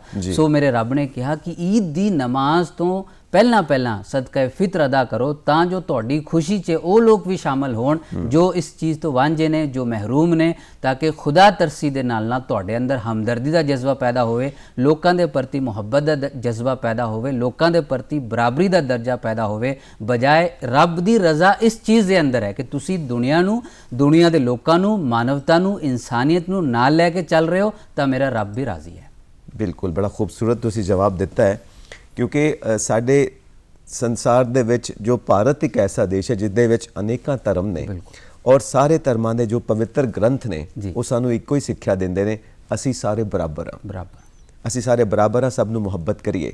ਤੇ ਜਦੋਂ ਅਸੀਂ ਆਪਣੇ ਸੰਵਿਧਾਨ ਦੇ ਪ੍ਰੀਐਂਬਲ ਨੂੰ ਦੇਖਦੇ ਹਾਂ ਤਾਂ ਬਾਬਾ ਸਾਹਿਬ ਅੰਬੇਦਕਰ ਸਾਹਿਬ ਨੇ ਜੋ ਪ੍ਰੀਐਂਬਲ ਰਚਿਆ ਉਹਦੇ ਵਿੱਚ ਇਸ ਗੱਲ ਨੂੰ ਸ਼ਾਮਿਲ ਕੀਤਾ ਕਿ ਭਾਰਤ ਦੇ ਸਾਰੇ ਨਾਗਰਿਕ ਬਰਾਬਰ ਨੇ। ਬਾਬਾ ਸਾਹਿਬ ਨੇ ਇਸ ਚੀਜ਼ ਨੂੰ ਸਮਝਿਆ ਕਿ ਮੇਰਾ ਦੇਸ਼ ਧਰਮਾਂ ਦਾ ਦੇਸ਼ ਹੈ, ਵੱਖੋ ਵੱਖ ਧਰਮਾਂ ਦਾ ਦੇਸ਼ ਹੈ, ਤਾਂ ਸਾਰੇ ਧਾਰਮਿਕ ਗ੍ਰੰਥਾਂ ਦੀ ਜੋ ਕਹਿ ਸਕਦੇ ਹਾਂ ਸਿੱਖਿਆ ਹੈ ਉਸ ਨੂੰ ਪ੍ਰੀਐਂਬਲ ਦੇ ਵਿੱਚ ਸ਼ਾਮਿਲ ਕੀਤਾ। ਸੋ ਅਸੀਂ ਅੱਗੇ ਵਧਦੇ ਹਾਂ। ਸੋ ਜਦੋਂ ਅਸੀਂ ਰੋਜ਼ਾ ਅਸੀਂ 30 ਰੋਜ਼ੇ ਰੱਖੇ ਤਾਂ ਇਹ ਬੜੇ ਸਖਤ ਨੇ ਕਿਉਂਕਿ ਸਾਰਾ ਦਿਨ ਤੁਸੀਂ ਪਾਣੀ ਵੀ ਨਹੀਂ ਪੀਣਾ। ਇਹ ਬੜਾ ਜਿਗਰੇ ਵਾਲਾ ਇਨਸਾਨ, ਬੜੀ ਹਿੰਮਤ ਵਾਲਾ ਇਨਸਾਨ ਕਰ ਸਕਦਾ, ਜਦੋਂ ਤੱਕ ਉੱਪਰ ਵਾਲੇ ਦੀ ਬਖਸ਼ਿਸ਼ ਨਾ ਹੋਵੇ ਤੁਸੀਂ ਨਹੀਂ ਕਰ ਸਕਦੇ ਹੋ। ਸੋ ਇਸ ਦੌਰਾਨ ਜਦੋਂ 30 ਦਿਨ ਦਾ ਰੋਜ਼ਾ ਰੱਖਦੇ ਨੇ ਤਾਂ ਇਹ ਸਾਰਾ ਪ੍ਰੋਸੈਸ ਕੀ ਰਹਿੰਦਾ, ਕਿੰਨੇ ਵਜੇ ਸਵੇਰੇ ਉੱਠਣਾ ਹੈ ਔਰ ਕਿੰਨੇ ਵਜੇ ਸ਼ਾਮ ਨੂੰ ਸੋਣਾ ਹੈ, ਤਾਂ ਕਿੰਨੇ ਵਜੇ ਸਵੇਰੇ ਕਿੰਨੇ ਵਜੇ ਤੱਕ ਤੁਸੀਂ ਖਾ ਪੀ ਸਕਦੇ ਹੋ ਜਿਹਨੂੰ ਤੁਸੀਂ ਸਹਿਰੀ ਕਹਿੰਦੇ ਹੋ, ਸਰਗੀ ਵੇੜਾ, ਔਰ ਸ਼ਾਮ ਨੂੰ ਜਦੋਂ ਤੁਸੀਂ ਭੋਜਨ ਕਰਨਾ ਹੈ, ਰੋਜ਼ਾ ਖੋਲ੍ਹਣਾ ਹੈ, ਥੋੜਾ ਉਹ ਵੀ ਤਫਸੀਲ 'ਚ ਦੱਸੋ। ਹਾਂ ਬਿਲਕੁਲ, ਜਿਹੜੇ 30 ਰੋਜ਼ੇ ਅੱਜ ਤਾਂ ਮਾਸ਼ਾਅੱਲਾ ਰੋਜ਼ੇ ਮੁਕੰਮਲ ਹੋਏ ਨੇ। ਜਿਹੜਾ 30 ਰੋਜ਼ਿਆਂ ਦਾ ਸਮਾਂ ਤੁਸੀਂ ਜਿਹਨੂੰ ਆਪਾਂ ਸਰਗੀ ਦਾ ਵੇਲਾ ਕਹਿੰਦੇ ਹਾਂ, ਸਹਿਰੀ ਵੀ ਕਹਿੰਦੇ ਨੇ ਕਿਉਂਕਿ ਸਹਿਰੀ ਅਰਬੀ ਦਾ ਵਰਡ ਹੋ ਗਿਆ, ਸਰਬੀ ਸਾਡੇ ਪੰਜਾਬੀਆਂ ਦੀ ਜ਼ੁਬਾਨ ਹੈ। ਤੇ ਇੱਕ ਵਿਸ਼ੇਸ਼ ਟਾਈਮ ਟੇਬਲ ਤਿਆਰ ਹੁੰਦਾ ਹੈ ਤੇ ਉਸ ਵਿਸ਼ੇਸ਼ ਟਾਈਮ ਟੇਬਲ ਦੇ ਅਨੁਸਾਰ ਇੱਕ ਪੂਰੇ 30 ਦਿਨਾਂ ਦਾ ਇੱਕ ਚਾਰਟ ਹੁੰਦਾ ਹੈ। ਉਸ 30 ਦਿਨਾਂ ਦੇ ਚਾਰਟ ਦੇ ਮੁਕਾਬਲੇ 'ਚ ਜਿਵੇਂ ਆਪਾਂ ਲਾਸਟ ਟਾਈਮ ਜਿਹੜਾ ਸੀਗਾ ਸਾਡਾ 4:15 ਤੋਂ ਪਹਿਲਾਂ ਆਪਾਂ ਕੁਛ ਨਾ ਕੁਛ ਖਾਣਾ ਹੁੰਦਾ ਹੈ। ਖਾਣ ਦਾ ਮਕਸਦ ਇਹ ਨਹੀਂ ਕਿ ਤੁਸੀਂ ਇੰਨਾ ਰੱਜ ਕੇ ਖਾ ਲਓ ਵੀ ਪੂਰੇ ਦਿਨ ਤੁਸੀਂ ਫਿਰ ਨੀਂਦ ਦੀ ਆਗੋਸ਼ 'ਚ ਚਲੇ ਜਾਓ, ਇੰਨਾ ਨਹੀਂ, ਸਿਰਫ ਇੰਨਾ ਜਿਸ ਦੇ ਨਾਲ ਤੁਹਾਡਾ ਜਿਸਮ ਚੱਲ ਸਕੇ। ਕਿਉਂਕਿ ਜਦ ਅਸੀਂ ਕੁਛ ਭੁੱਖ ਦੇ ਨਾਲ ਚਲਾਂਗੇ ਤੁਰਾਂਗੇ ਤਾਂ ਸਾਨੂੰ ਮੇਰਾ ਰੱਬ ਯਾਦ ਆਏਗਾ। ਜਦ ਅਸੀਂ ਬਿਲਕੁਲ ਸ਼ਿਕਮ ਸੇਰ ਹੋਵਾਂਗੇ, ਸਾਡਾ ਪੇਟ ਬਿਲਕੁਲ ਭਰਿਆ ਹੋਏਗਾ ਤਾਂ ਸਾਨੂੰ ਨੀਂਦ ਤੋਂ ਇਲਾਵਾ ਦੁਨੀਆ ਦੀ ਕੋਈ ਚੀਜ਼ ਨਜ਼ਰ ਨਹੀਂ ਆਊਗੀ। ਸੋ ਇਸੇ ਤਰ੍ਹਾਂ ਇੱਕ ਸਮਾਂ ਸਾਡੇ ਜਿਹੜੇ ਇਸਲਾਮਿਕ ਰੂਲਸ ਨੇ ਉਹਨਾਂ ਦੇ ਹਿਸਾਬ ਨਾਲ ਇੱਕ ਸਮਾਂ ਬੱਝਿਆ ਹੁੰਦਾ ਹੈ, ਸਹਿਰੀ ਦਾ ਵੀ ਤੇ ਇਫਤਾਰ ਦਾ ਵੀ। ਬਿਲਕੁਲ, ਇਫਤਾਰ ਕਿਉਂਕਿ ਸੂਰਜ ਛੁਪਣ ਦੇ ਤਕਰੀਬਨ ਕੁਝ ਹੀ ਮਿੰਟਾਂ ਬਾਅਦ ਅਸੀਂ ਇਫਤਾਰ ਕਰ ਲੈਂਦੇ ਹਾਂ। ਇਫਤਾਰ ਵਿੱਚ ਵਿਸ਼ੇਸ਼ ਰੂਪ ਤੇ ਖਜੂਰ ਦੀ ਬੜੀ ਅਹਿਮੀਅਤ ਹੈ ਕਿਉਂਕਿ ਪਿਆਰੇ ਨਬੀ ਹਜ਼ਰਤ ਮੁਹੰਮਦ ਸਾਹਿਬ ਦੀ ਜਿਹੜੀ ਜੀਵਨੀ ਹੈ, ਕਿਉਂਕਿ ਉਸ ਸਮੇਂ ਇੰਨੀ ਫਰਾਵਾਨੀ ਨਹੀਂ ਸੀ ਕਿ तमाम ਦੁਨੀਆ ਦੇ ਫਰੂਟਸ ਹੋਣ, ਇਹ ਹੋਣ, ਉਹ ਹੋਣ, ਇਸ ਤਰ੍ਹਾਂ ਦੀ ਕੋਈ ਚੀਜ਼ ਨਹੀਂ ਸੀ। ਇੱਕ ਕਹਿੰਦੇ ਵੀ ਪਾਣੀ ਦਾ ਇੱਕ ਗਲਾਸ ਨਾਲ ਇੱਕ ਖਜੂਰ ਹੋਣਾ ਚਾਹੀਦਾ ਹੈ। ਇਹ तमाम ਲੋਕਾਂ ਨੂੰ ਮੈਸਰ ਹੋ ਸਕਦੀ ਹੈ ਕਿ ਅਜਿਹੀ ਚੀਜ਼ ਹੈ ਕਿ ਉਹਦੇ ਨਾਲ ਅਸੀਂ ਇਫਤਾਰ ਕਰ ਸਕਦੇ ਹਾਂ। ਬਾਕੀ ਰੱਬ ਨੇ ਜਿਸ ਨੂੰ ਜਿਹੜੀ ਨਿਆਮਤਾਂ ਦਿੱਤੀਆਂ ਉਸ ਨਿਆਮਤ ਦਾ ਸ਼ੁਕਰਾਨਾ ਕਰਦੇ ਹੋਏ ਉਸ ਦੇ ਨਾਲ ਇਫਤਾਰ ਕਰਿਓ। ਤੇ ਇਸ ਦੌਰਾਨ ਕੁਰਾਨ ਦਾ ਪਾਠ ਕਰਨਾ, ਕੁਰਾਨ ਪੜ੍ਹਨਾ, ਸੁਣਨਾ, ਸੁਣਾਉਣਾ ਉਹ ਕਿਸ ਤਰ੍ਹਾਂ ਚੱਲਦਾ? ਹਾਂ ਬਿਲਕੁਲ, ਕਿਉਂਕਿ ਜੇ ਰੱਬ ਨੂੰ ਅਸੀਂ ਰਾਜ਼ੀ ਕਰਨ ਦਾ ਫੈਸਲਾ ਕਰ ਹੀ ਲਿਆ ਹੈ ਉਸ 30 ਦਿਨਾਂ ਦੇ ਅੰਦਰ, ਤੇ ਸਾਨੂੰ ਇਹ ਹੁਕਮ ਹੈ, तमाम ਇਸਲਾਮ ਦੇ ਮੰਨਣ ਵਾਲਿਆਂ ਨੂੰ ਇਹ ਹੁਕਮ ਹੈ ਕਿ ਰੱਬ ਚੂँਕਿ ਆਪਣੀ ਜਿਹੜੀ ਉਹਦੀ ਆਪਣੀ ਬਾਣੀ ਹੈ ਜਿਸ ਨੂੰ ਆਪਾਂ ਕਲਾਮ ਪਾਕ ਕਹਿੰਦੇ ਹਾਂ, ਕੁਰਾਨ ਮਜੀਦ ਕਹਿੰਦੇ ਹਾਂ, ਜ਼ਾਹਿਰ ਹੈ ਜਦੋਂ ਆਪਾਂ ਕੁਰਾਨ ਪਾਕ ਪੜ੍ਹਦੇ ਹਾਂ, ਉਹਦੀ ਤਿਲਾਵਤ ਕਰਦੇ ਹਾਂ, ਸੋ ਇਸ ਤਰ੍ਹਾਂ ਸਮਝੋ ਅਸੀਂ ਰੱਬ ਨਾਲ ਗੱਲ ਕਰ ਰਹੇ ਹੁੰਦੇ ਹਾਂ। ਕਿਉਂਕਿ ਪੜ੍ਹਨਾ ਕਾਫੀ ਨਹੀਂ ਹੈ, ਪੜ੍ਹਨ ਦੇ ਨਾਲ ਨਾਲ ਉਹਦਾ ਅਨੁਵਾਦ ਸਾਨੂੰ ਆਉਣਾ ਚਾਹੀਦਾ ਹੈ, ਐਕਸਪਲੇਨ ਆਉਣੀ ਚਾਹੀਦੀ ਹੈ, ਐਕਸਟਰਨਲ ਆਉਣੀ ਚਾਹੀਦੀ ਹੈ। ਜਦ ਅਸੀਂ ਭਾਵੇਂ ਕੁਰਾਨ ਪਾਕ ਹੋਵੇ, ਗੁਰੂ ਗ੍ਰੰਥ ਸਾਹਿਬ ਹੋਵੇ, ਬਾਈਬਲ ਹੋਵੇ, ਰਿਗਵੇਦ ਹੋਵੇ ਜਾਂ ਜੋ ਵੀ ਧਾਰਮਿਕ ਗ੍ਰੰਥ ਨੇ, ਜਦੋਂ ਅਸੀਂ ਉਹਦਾ ਪਾਠ ਕਰਦੇ ਹਾਂ ਨਾ, ਫਿਰ ਮਨ ਐਂ ਲੱਗਦਾ ਜਿਵੇਂ ਅਸੀਂ ਇੱਕ ਦੂਜੀ ਰੂਹਾਨੀ ਦੁਨੀਆ 'ਚ ਚਲੇ ਗਏ ਹਾਂ। ਉਸ ਰੂਹਾਨੀ ਦੁਨੀਆ 'ਚ ਜਾਣ ਦਾ ਫਾਇਦਾ ਇਹ ਹੁੰਦਾ ਹੈ ਕਿ ਅਸੀਂ ਅੰਦਰੋਂ ਪਾਕ ਹੁੰਦੇ ਹਾਂ, ਸਾਡਾ ਜ਼ਹਿਨ ਪਾਕ ਹੁੰਦਾ ਹੈ, ਸਾਫ਼ ਹੁੰਦਾ ਹੈ, ਅਸੀਂ ਆਪਣੇ ਰੱਬ ਦੇ ਨਾਲ ਜੁੜੇ ਹੁੰਦੇ ਹਾਂ। ਰੱਬ ਦੇ ਜੋ ਇਨਸਾਨ ਉਹਦੇ ਨਾਲ ਜੁੜ ਗਿਆ ਉਹਦੀ ਜ਼ਿੰਦਗੀ ਸਫਲ ਹੈ, ਔਰ ਹਰ ਇਨਸਾਨ ਨੂੰ ਜੋ ਕਾਮਯਾਬ ਹੈ ਉਹ ਸਫਲ ਜ਼ਿੰਦਗੀ ਦੀ ਖਾਹਿਸ਼ ਰੱਖਦਾ ਹੈ। ਬਿਲਕੁਲ ਰੱਖਦਾ ਹੈ। ਸੋ ਇੱਕ ਰੋਜ਼ੇ ਦਾ ਮਕਸਦ ਇਹ ਹੈ ਕਿ ਤੁਸੀਂ ਆਪਣੇ ਆਪ ਨੂੰ ਪਵਿੱਤਰ ਕਰਨਾ ਹੈ, ਆਪਣੇ ਵਿਚਾਰਾਂ ਨੂੰ ਪਵਿੱਤਰ ਕਰਨਾ ਹੈ, ਆਪਣੇ ਅੰਦਰ ਨੂੰ ਪਵਿੱਤਰ ਕਰਨਾ ਹੈ। ਇੱਕ ਇਹਦਾ ਇਹ ਐਸਪੈਕਟ ਵੀ ਹੈ ਕਿ ਤੁਸੀਂ ਫਿਜ਼ੀਕਲੀ ਵੀ ਫਿੱਟ ਹੋ ਜਾਂਦੇ ਹੋ। ਜਦੋਂ ਤੁਸੀਂ 30 ਦਿਨ ਰੋਜ਼ਾ ਰੱਖਦੇ ਹੋ ਤਾਂ ਤੁਹਾਡਾ ਸਾਰਾ ਸਿਸਟਮ ਜੋ ਹੈ ਜਿਸਮ ਦਾ, ਅੰਦਰ ਦਾ, ਉਹ ਵੀ ਸਾਫ਼ ਸੁਥਰਾ ਹੋ ਜਾਂਦਾ, ਬਿਲਕੁਲ ਫਿਟਨੈਸ ਹੋ ਜਾਂਦੀ ਹੈ। ਮੈਂ ਠੀਕ ਕਹਿ ਰਿਹਾ? ਬਿਲਕੁਲ ਬਿਲਕੁਲ, ਸਾਇੰਸ ਵੀ ਇਹੀ ਕਹਿੰਦਾ ਹੈ। ਸਾਇੰਸ ਅੱਜ ਇਸ ਨਤੀਜੇ 'ਚ ਪਹੁੰਚੀ ਹੈ ਕਿ ਭਾਵੇਂ ਵਰਤ ਕਿਸੇ ਵੀ ਧਰਮ ਦਾ ਹੋਵੇ, ਤੁਸੀਂ ਦੇਖਿਆ ਹੁਣ ਹੋਰ ਵੀ ਧਰਮਾਂ 'ਚ ਲੋਕ ਵਰਤ ਰੱਖਦੇ ਨੇ, ਉਹ ਸਿਰਫ ਦਿਮਾਗ ਤੋਂ ਲੈ ਕੇ ਪੈਰ ਤੱਕ ਦੀ ਜਿਹੜੀ ਨਸਾਂ ਉਸ ਦੌਰਾਨ ਕੰਮ ਕਰਦੀਆਂ ਨੇ ਬਹੁਤ ਹੀ ਵਧੀਆ ਤਰੀਕੇ ਨਾਲ। ਸਾਇੰਸ ਨੇ ਇਸ ਗੱਲ ਨੂੰ ਤਸਦੀਕ ਕੀਤਾ ਹੈ ਕਿ ਹਾਂ ਬਿਲਕੁਲ ਵਾਕਈ ਇਹ ਚੀਜ਼ ਤੇ ਸਾਨੂੰ 1 ਮਹੀਨੇ ਵਾਸਤੇ ਨਹੀਂ, ਇਹ ਤਾਂ ਮਹੀਨਾ ਸਾਡੇ ਵਾਸਤੇ ਇੱਕ ਪ੍ਰੈਕਟੀਕਲ ਹੈ ਜੀ, ਪ੍ਰੈਕਟੀਕਲ ਲਾਈਫ ਪੂਰੇ 12 ਮਹੀਨੇ ਦੀ। ਜੋ ਵੀ ਤੁਸੀਂ ਦੇਖੋਗੇ ਸਾਧੂ ਸੰਤ ਪੀਰ ਫਕੀਰ ਜਾਂ ਵੱਡੇ ਵਲੀ ਕਾਮਲ ਹੋਏ ਨੇ, ਉਹ ਇੱਦਾਂ ਕਰਦੇ ਕਿ ਉਹਨਾਂ ਨੇ ਇੱਕ ਰੂਟੀਨ ਆਪਣੀ ਜ਼ਿੰਦਗੀ ਦਾ ਬਣਾਇਆ ਹੋਇਆ ਕਿ ਕੁਛ ਦਿਨ ਅਸੀਂ ਰੋਜ਼ੇ ਦੇ ਨਾਲ ਰਹਾਂਗੇ, ਕਿਸੇ ਵੀ ਸ਼ਕਲ 'ਚ ਤੇ ਕੁਛ ਦਿਨਾਂ ਨਾਲ ਅਸੀਂ ਖਾਣ ਪਾਣ ਕਰਾਂਗੇ।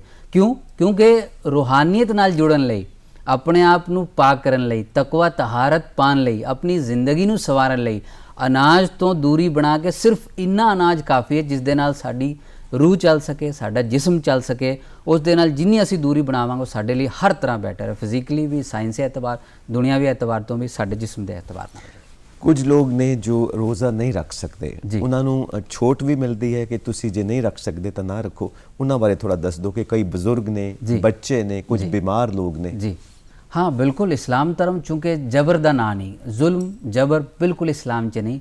कुरान पाक दी एक आयत है ला इकराहा फिद्दीन, कि तो मजहब दीन इस्लाम दे अंदर कोई ज़ोर ज़बरदस्ती नहीं। जो कोई मरीज़ है, जो कोई बूढ़ा है ਜਾਂ ਕਿਸੇ ਨੂੰ ਹੋਰ ਕੋਈ ਤਕਲੀਫ ਹੈ ਉਹ ਰੋਜ਼ਾ ਨਾ ਰੱਖੇ। ਹਾਂ, ਜੇ ਰੱਬ ਨੇ ਉਹਨੂੰ ਵਸਤ ਦਿੱਤੀ ਹੈ, ਉਹਨੂੰ ਮਾਲ ਦਿੱਤਾ ਹੈ, ਤੁਸੀਂ ਉਹਨਾਂ ਰੋਜ਼ਿਆਂ ਦੇ ਬਦਲੇ ਜਦ ਰੋਜ਼ੇ ਕੰਪਲੀਟ ਹੋ ਜਾਣਗੇ, ਜਦ ਤੁਹਾਨੂੰ ਸਿਹਤ ਮਿਲ ਜਾਏਗੀ, ਤੰਦਰੁਸਤੀ ਮਿਲ ਜਾਏਗੀ, ਉਹਨਾਂ ਰੋਜ਼ਿਆਂ ਦੇ ਬਦਲੇ ਫੋਰ ਐਗਜ਼ਾਮਪਲ ਇੱਕ ਰੋਜ਼ਾ ਤੁਹਾਡਾ ਰਹਿ ਜਾਂਦਾ ਹੈ, 2 ਰੋਜ਼ਾ ਰਹਿ ਜਾਂਦਾ ਹੈ, ਤਾਂ ਤੁਸੀਂ ਐਂ ਕਰੋਗੇ ਕਿ ਈਦ ਦੀ ਨਮਾਜ਼ ਜਦੋਂ ਖਤਮ ਹੋ ਜਾਏਗੀ, ਪੂਰੇ ਸਾਲ ਦੇ ਅੰਦਰ ਕਿਸੇ ਵੇਲੇ ਵੀ ਕਿਸੇ ਐਸੇ ਸ਼ਖਸ ਨੂੰ ਜੋ ਜ਼ਰੂਰਤਮੰਦ ਹੈ, ਤੁਸੀਂ ਸਵੇਰ ਤੋਂ ਲੈ ਕੇ ਸ਼ਾਮ ਤੱਕ ਉਸ ਨੂੰ ਰੋਟੀ ਖਵਾਓ ਭਰ ਪੇਟ, ਜੋ ਜਿਸ ਤਰ੍ਹਾਂ ਉਹ ਖਾਣਾ ਚਾਹੁੰਦਾ ਹੈ। ਉਹਦਾ ਫਿਦਿਆ ਆਪਾਂ ਕਹਿ ਲੈਂਦੇ ਹਾਂ ਕਿ ਇਹ ਰੋਜ਼ੇ ਦਾ ਫਿਦਿਆ ਹੈ ਕਿ ਮੈਂ ਸਮੇਂ ਸਿਰ ਨਹੀਂ ਰੱਖ ਸਕਿਆ, ਉਹਦੇ ਮਾਫੀ ਦੇ ਤੌਰ ਤੇ ਜਾਂ ਇੱਕ ਆਪਣੇ ਅੰਦਰ ਜੋ ਪੈਦਾ ਹੋਈ ਹੈ ਕਿ ਮੈਂ ਗਲਤੀ ਹੋਈ ਹੈ ਮੇਰੇ ਤੋਂ, ਉਸ ਦਾ ਫਿਦਿਆ ਹੈ। ਬਿਲਕੁਲ।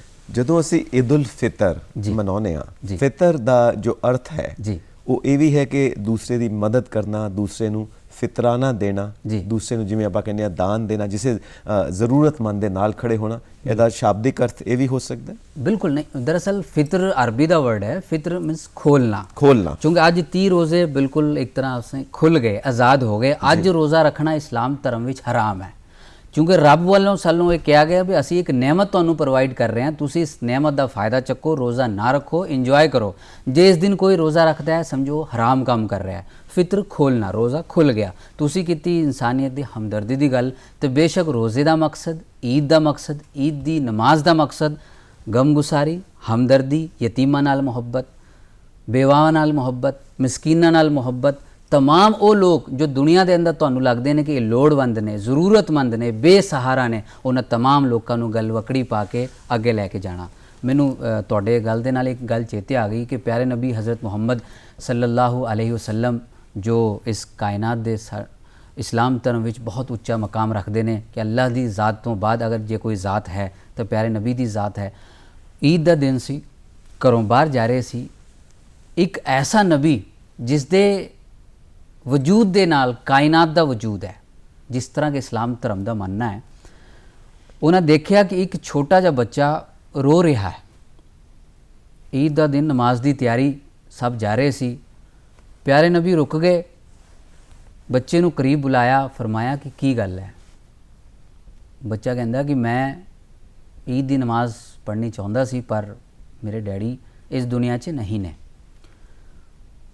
प्यारे नबी ने उंगल फड़ी, ਉਹਦੀ ਨਾਲ घर लैके गए, ਉੱਥੇ लैके अपनी मिसिज ਨੂੰ ਕਿਹਾ ना लैके कि ये फलां तू इंज कर, इस बच्चे ਨੂੰ ਤਿਆਰ कर। फिर उस बच्चे ਨੂੰ ਤਿਆਰ ਕਰਨ मगरों पूछा कि बेटा तू ये दस ईदगाह तू किद्दां ਜਾਂਦਾ ਸੀ? तो बच्चा कहने लगा मैं अपने प्यो ਦੇ ਮੋਢੇ ਤੇ ਬਹਿ ਕੇ ਜਾਂਦਾ ਸੀ ਟੌਰ ਨਾਲ। प्यारे नबी झुक गए, उस बच्चे ਨੂੰ ਮੋਢੇ ਤੇ ਉਠਾਇਆ, ਉਹਨੂੰ ਈਦਗਾਹ ਲੈ ਕੇ ਗਏ। ਇਹ ਦਰਸ ਹੈ, ਇਹ ਸਬਕ ਹੈ ਉਹਨਾਂ तमाम ਲੋਕਾਂ ਲਈ ਜੋ ਆਪਣੇ ਆਪ ਨੂੰ ਇੱਕ ਘਮੰਡ ਦੇ ਅੰਦਰ ਚੂਰ ਰਹਿੰਦੇ ਨੇ, ਤਕੱਬਰ ਦੇ ਨਾਲ ਚੂਰ ਰਹਿੰਦੇ ਨੇ, ਹਸਦ ਦੇ ਨਾਲ ਚੂਰ ਰਹਿੰਦੇ ਨੇ ਕਿ ਇੱਕ ਐਸਾ ਇਨਸਾਨ ਜਿਸ ਦੇ ਵਜੂਦ ਨਾਲ ਕਾਇਨਾਤ ਦਾ ਵਜੂਦ ਹੈ। ਤੁਸੀਂ ਉਸ ਬੱਚੇ ਦੇ ਨਾਲ ਦੇਖੋ ਕਿਸ ਤਰ੍ਹਾਂ ਦਾ ਵਤੀਰਾ ਹੈ। ਉਸ ਬੱਚੇ ਨੂੰ ਇਹ ਨਹੀਂ ਅਹਿਸਾਸ ਹੋਣ ਦਿੱਤਾ ਕਿ ਤੂੰ ਅੱਜ ਯਤੀਮ ਹੈ ਨਾ, तू अज उस मोढे ते बैठा है, उस मोढे ते बह के ईदगाह जा रहा है जिस दे वजूद नाल कायनात दा वजूद है। सो अज तू सब तो वड्डा प्राउड फील करने वाला बंदा हो गया। ये चीज़ है मेरे नबी के अंदर। बहुत खूबसूरत, बहुत खूबसूरत।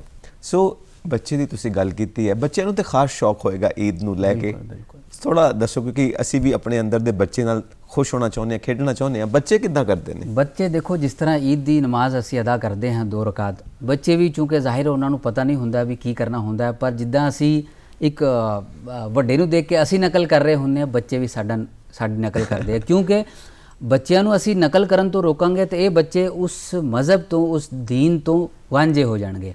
ਫੋਰ ਐਗਜ਼ਾਮਪਲ ਮੈਂ ਆਮ ਤੌਰ ਤੇ ਮਸੀਤਾਂ 'ਚ, ਮੰਦਰਾਂ 'ਚ ਜਾਂ ਗੁਰਦੁਆਰੇ 'ਚ ਕਿਤੇ ਵੀ ਜਾਣਾ ਹੁੰਨਾ ਤੇ ਲੋਕੀ ਆਮ ਤੌਰ ਤੇ ਜਿਹੜੇ ਪਾਠੀ ਹੁੰਦੇ ਨੇ ਉਹ ਬੱਚਿਆਂ ਨੂੰ ਕਹਿੰਦੇ ਗੁੱਸੇ ਨਾਲ, ਜਿੱਦਾਂ ਸਾਡੀ ਪੰਜਾਬੀ ਜ਼ੁਬਾਨ ਕਹਿੰਦੇ ਚਲੋ ਓਏ ਪਰਾ ਹੋ, ਕਹਿ ਦਿੰਦੇ ਨੇ ਆਮ ਤੌਰ ਤੇ ਵੀ ਸਾਈਡ ਹੋ ਜਾ। ਨਹੀਂ, ਅੱਜ ਉਹ ਬੱਚਾ ਜੋ ਗੁਰਦੁਆਰੇ ਅੰਦਰ ਬੈਠਾ ਹੈ, ਹੱਸ ਰਿਹਾ ਹੈ, ਖੇਲ ਰਿਹਾ ਹੈ, ਗੁਰਦੁਆਰੇ ਅੰਦਰ ਗਿਆ ਤੇ ਹੈ, ਮੰਦਰ ਦੇ ਅੰਦਰ ਗਿਆ ਤੇ ਹੈ, ਮਸਜਿਦ ਦੇ ਅੰਦਰ ਗਿਆ ਤੇ ਹੈ, ਗਿਰਜਾ ਘਰ ਦੇ ਅੰਦਰ ਗਿਆ ਤੇ ਹੈ, ਉਸ ਦੇ ਜਾਣ ਨਾਲ ਇਹ ਫਾਇਦਾ ਹੋਏਗਾ ਕਿ ਕਿਉਂਕਿ ਉਹ ਸਾਡੇ ਦੇਸ਼ ਦਾ ਮੁਸਤਕਬਲ ਹੈ, ਉਹ ਸਾਡਾ ਮੁਸਤਕਬਲ ਹੈ, ਉਹ ਸਾਡਾ ਫਿਊਚਰ ਹੈ। ਅੱਜ ਕਿਸੇ ਤਰ੍ਹਾਂ ਇਬਾਦਤ ਗਾਹ ਦੇ ਅੰਦਰ ਚਲਾ ਗਿਆ ਤਾਂ ਕੱਲ ਨੂੰ ਇਬਾਦਤ ਕਰਨ ਵਾਲਾ ਵੀ ਉਹ ਬਣੇਗਾ। ਜੇ ਤੁਸੀਂ ਅੱਜ ਉਹਨੂੰ ਮਾਰ ਕੇ, ਝਿੜਕ ਕੇ, ਡਾਂਟ ਕੇ ਬਾਹਰ ਭਜਾ ਦਿੰਦੇ ਹੋ ਤਾਂ ਉਸ ਬੱਚੇ ਨੂੰ, ਕਿਉਂਕਿ ਬੱਚੇ ਦਾ ਦਿਮਾਗ ਬਹੁਤ ਸ਼ਾਰਪ ਹੁੰਦਾ ਹੈ, ਉਸ ਬੱਚੇ ਦੇ ਅੰਦਰ ਇਹ ਦਿਮਾਗ 'ਚ ਇਹ ਗੱਲ ਆ ਜੂ ਯਾਰ ਇੱਥੇ ਤੇ ਬੰਦੇ ਠੀਕ ਨਹੀਂ, ਉਹ ਫਿਰ ਮਸਜਿਦ ਤੋਂ ਦੂਰ ਹੋ ਜਾਏਗਾ, ਮੰਦਰ ਤੋਂ ਦੂਰ ਹੋ ਜਾਏਗਾ, ਗਿਰਜਾ ਘਰ ਤੋਂ ਦੂਰ ਹੋ ਜਾਏਗਾ, ਗੁਰਦੁਆਰੇ ਤੋਂ ਦੂਰ ਹੋ ਜਾਏਗਾ, ਉਹਨਾਂ ਲੋਕਾਂ ਤੋਂ ਜੋ ਉਸ ਸਮੂਹ ਧਰਮਾਂ ਦੇ ਜਿਹੜੇ ਇਬਾਦਤ ਖਾਨੇ ਨੇ ਉਹਨਾਂ ਦੇ ਅੰਦਰ ਜਾ ਰਿਹਾ, ਉਹਨਾਂ ਤੋਂ ਦੂਰ ਹੋ ਜਾਏਗਾ। ਸੋ ਮੈਂ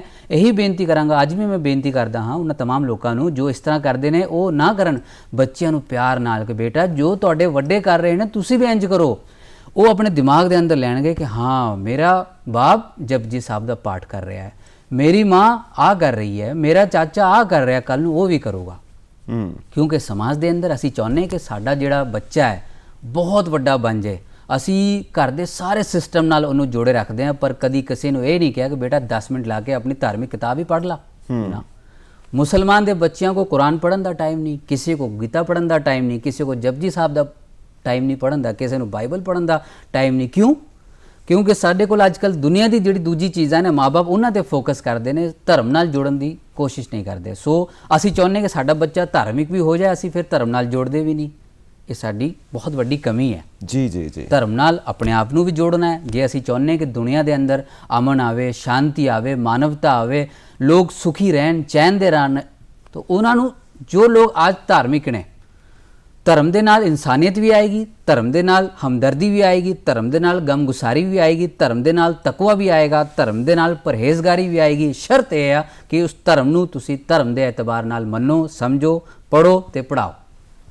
मतलब जो कुछ समझाया गया उन्होंने प्रैक्टिकली अपने जीवन में उतारो उन्होंने, ਤਾਂ ਜਾ ਕੇ ਉਹਦਾ ਅਰਥ ਸਮਝ ਆਉਣਾ ਹੈ ਜਦੋਂ ਤੁਸੀਂ ਉਹਨੂੰ ਕਰਕੇ ਵੇਖੋਗੇ, ਆਪਣੀ ਹੱਥੀ ਕਰੋਗੇ। ਸੋ ਇੱਕ ਚੀਜ਼ ਮੈਂ ਜਾਣਨਾ ਚਾਹੁੰਦਾ ਕਿ ਹੁਣ ਆਪਾਂ ਈਦਗਾਹ ਆ ਗਏ, ਅੱਜ ਆਪਾਂ ਈਦ ਮਨਾ ਰਹੇ ਹਾਂ, ਤਾਂ ਕਿਸ ਤਰ੍ਹਾਂ ਇਹ ਸਾਰੀਆਂ ਖੁਸ਼ੀਆਂ ਨੇ ਜੋ ਅਸੀਂ ਮਨਾਉਂਦੇ ਹਾਂ ਆਪਣੇ ਮਿੱਤਰਾਂ ਨਾਲ ਸਾਂਝੀਆਂ ਕਰਦੇ ਹਾਂ, ਆਪਣੇ ਭਾਈਚਾਰੇ ਨਾਲ ਸਾਂਝੀਆਂ ਕਰਦੇ ਹਾਂ, ਇਹ ਜ਼ਰਾ ਸਾਨੂੰ ਦੱਸੋ। ਤੁਸੀਂ ਦੇਖਿਆ ਹੁਣ ਆਮ ਤੌਰ ਤੇ ਕਿ ਜਿਹੜੀ ਈਦ ਉਲ ਫਿਤਰ ਦੀ ਨਮਾਜ਼ ਹੈ ਉਸ ਤੋਂ ਬਾਅਦ ਇੱਕ ਲੰਬੀ ਦੁਆ ਦਾ ਇਹਤਮਾਮ ਕੀਤਾ ਜਾਂਦਾ ਹੈ। ਦੁਆ ਸਾਡੇ 'ਚ ਕਹਿੰਦੇ ਕਿ ਇਹ ਇਬਾਦਤ ਦਾ ਖੁਲਾਸਾ ਹੈ, ਨਿਚੋੜ ਹੈ। ਜਿਹਨਾਂ ਦਿਮਾਗ ਦੇ ਅੰਦਰ ਮਗਜ਼ ਹੁੰਦਾ ਹੈ ਨਾ, ਉਹ ਦਿਮਾਗ ਦੀ ਜਾਨ ਹੈ।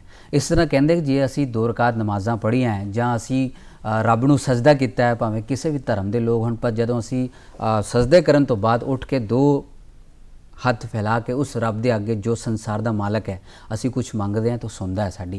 खास तौर पर ईद उल फितर के दिहाड़े के मौके पर जो मुस्लिम भाईचारा है ईद उल फितर की नमाज अदा करने तो बाद विशेष रूप तो इस मुल्क की सालमीयत लई, इस मुल्क की सलामती लई, इस मुल्क की एकता लई, उसकी अखंडता लई विशेष रूप तो भाईचारक सांझ लई दुआ करता है कि रब जिस तरह अज इस दिन के इस खास मौके पर समूह धर्मां के लोग इस मौके पर इत्थे पहुँचे ने एक दूजे ਨੂੰ ਵਧਾਈ ਦੇਣ ਲਈ ਜਾਂ ਇੱਕ ਦੂਜੇ ਨੂੰ ਗਲਵਕੜੀ ਪਾਉਣ ਲਈ। ਗਲਵਕੜੀ ਪਾਉਣ ਦਾ ਇੱਕ ਚੀਜ਼ ਮੈਂ ਹੋਰ ਦੱਸਦਾ ਸੰਜੀਵ ਖੰਨਾ ਜੀ, ਇਹਦਾ ਫਾਇਦਾ ਇਹ ਹੁੰਦਾ ਹੈ ਕਿ ਮੇਰੀ ਤੁਹਾਡੇ ਨਾਲ ਲੜਾਈ ਹੋ ਸਕਦੀ ਹੈ, ਕਿਸੇ ਮਸਲੇ ਨੂੰ ਲੈ ਕੇ ਮੇਰੇ ਵਿਊਜ਼ ਡਿਫਰੈਂਟ ਹੋ ਸਕਦੇ ਨੇ, ਪਰ ਇੱਕ ਕਦੀ ਇੱਕ ਮੌਕਾ ਐਸਾ ਹੁੰਦਾ ਹੈ ਕਿ ਜਦ ਅਸੀਂ तमाम ਗਿਲੇ ਸ਼ਿਕਵੇ ਨੂੰ ਭੁਲਾ ਕੇ ਡਿਫਰੈਂਟ ਵਿਊਜ਼ ਨੂੰ ਇੱਕ ਪਾਸੇ ਰੱਖ ਕੇ तमाम जो दिल के अंदर रंजिशां होंदी ने उन्होंने खत्म करके असी कहने कि संजीव जी अज मैं तुहाडे नाल बिल्कुल फ्रैंक हाँ, तुसी मेरे नाल फ्रैंक हो जाओ, अज तो बाद असी इदां रहांगे जिद्दां असी भरा रहने हाँ।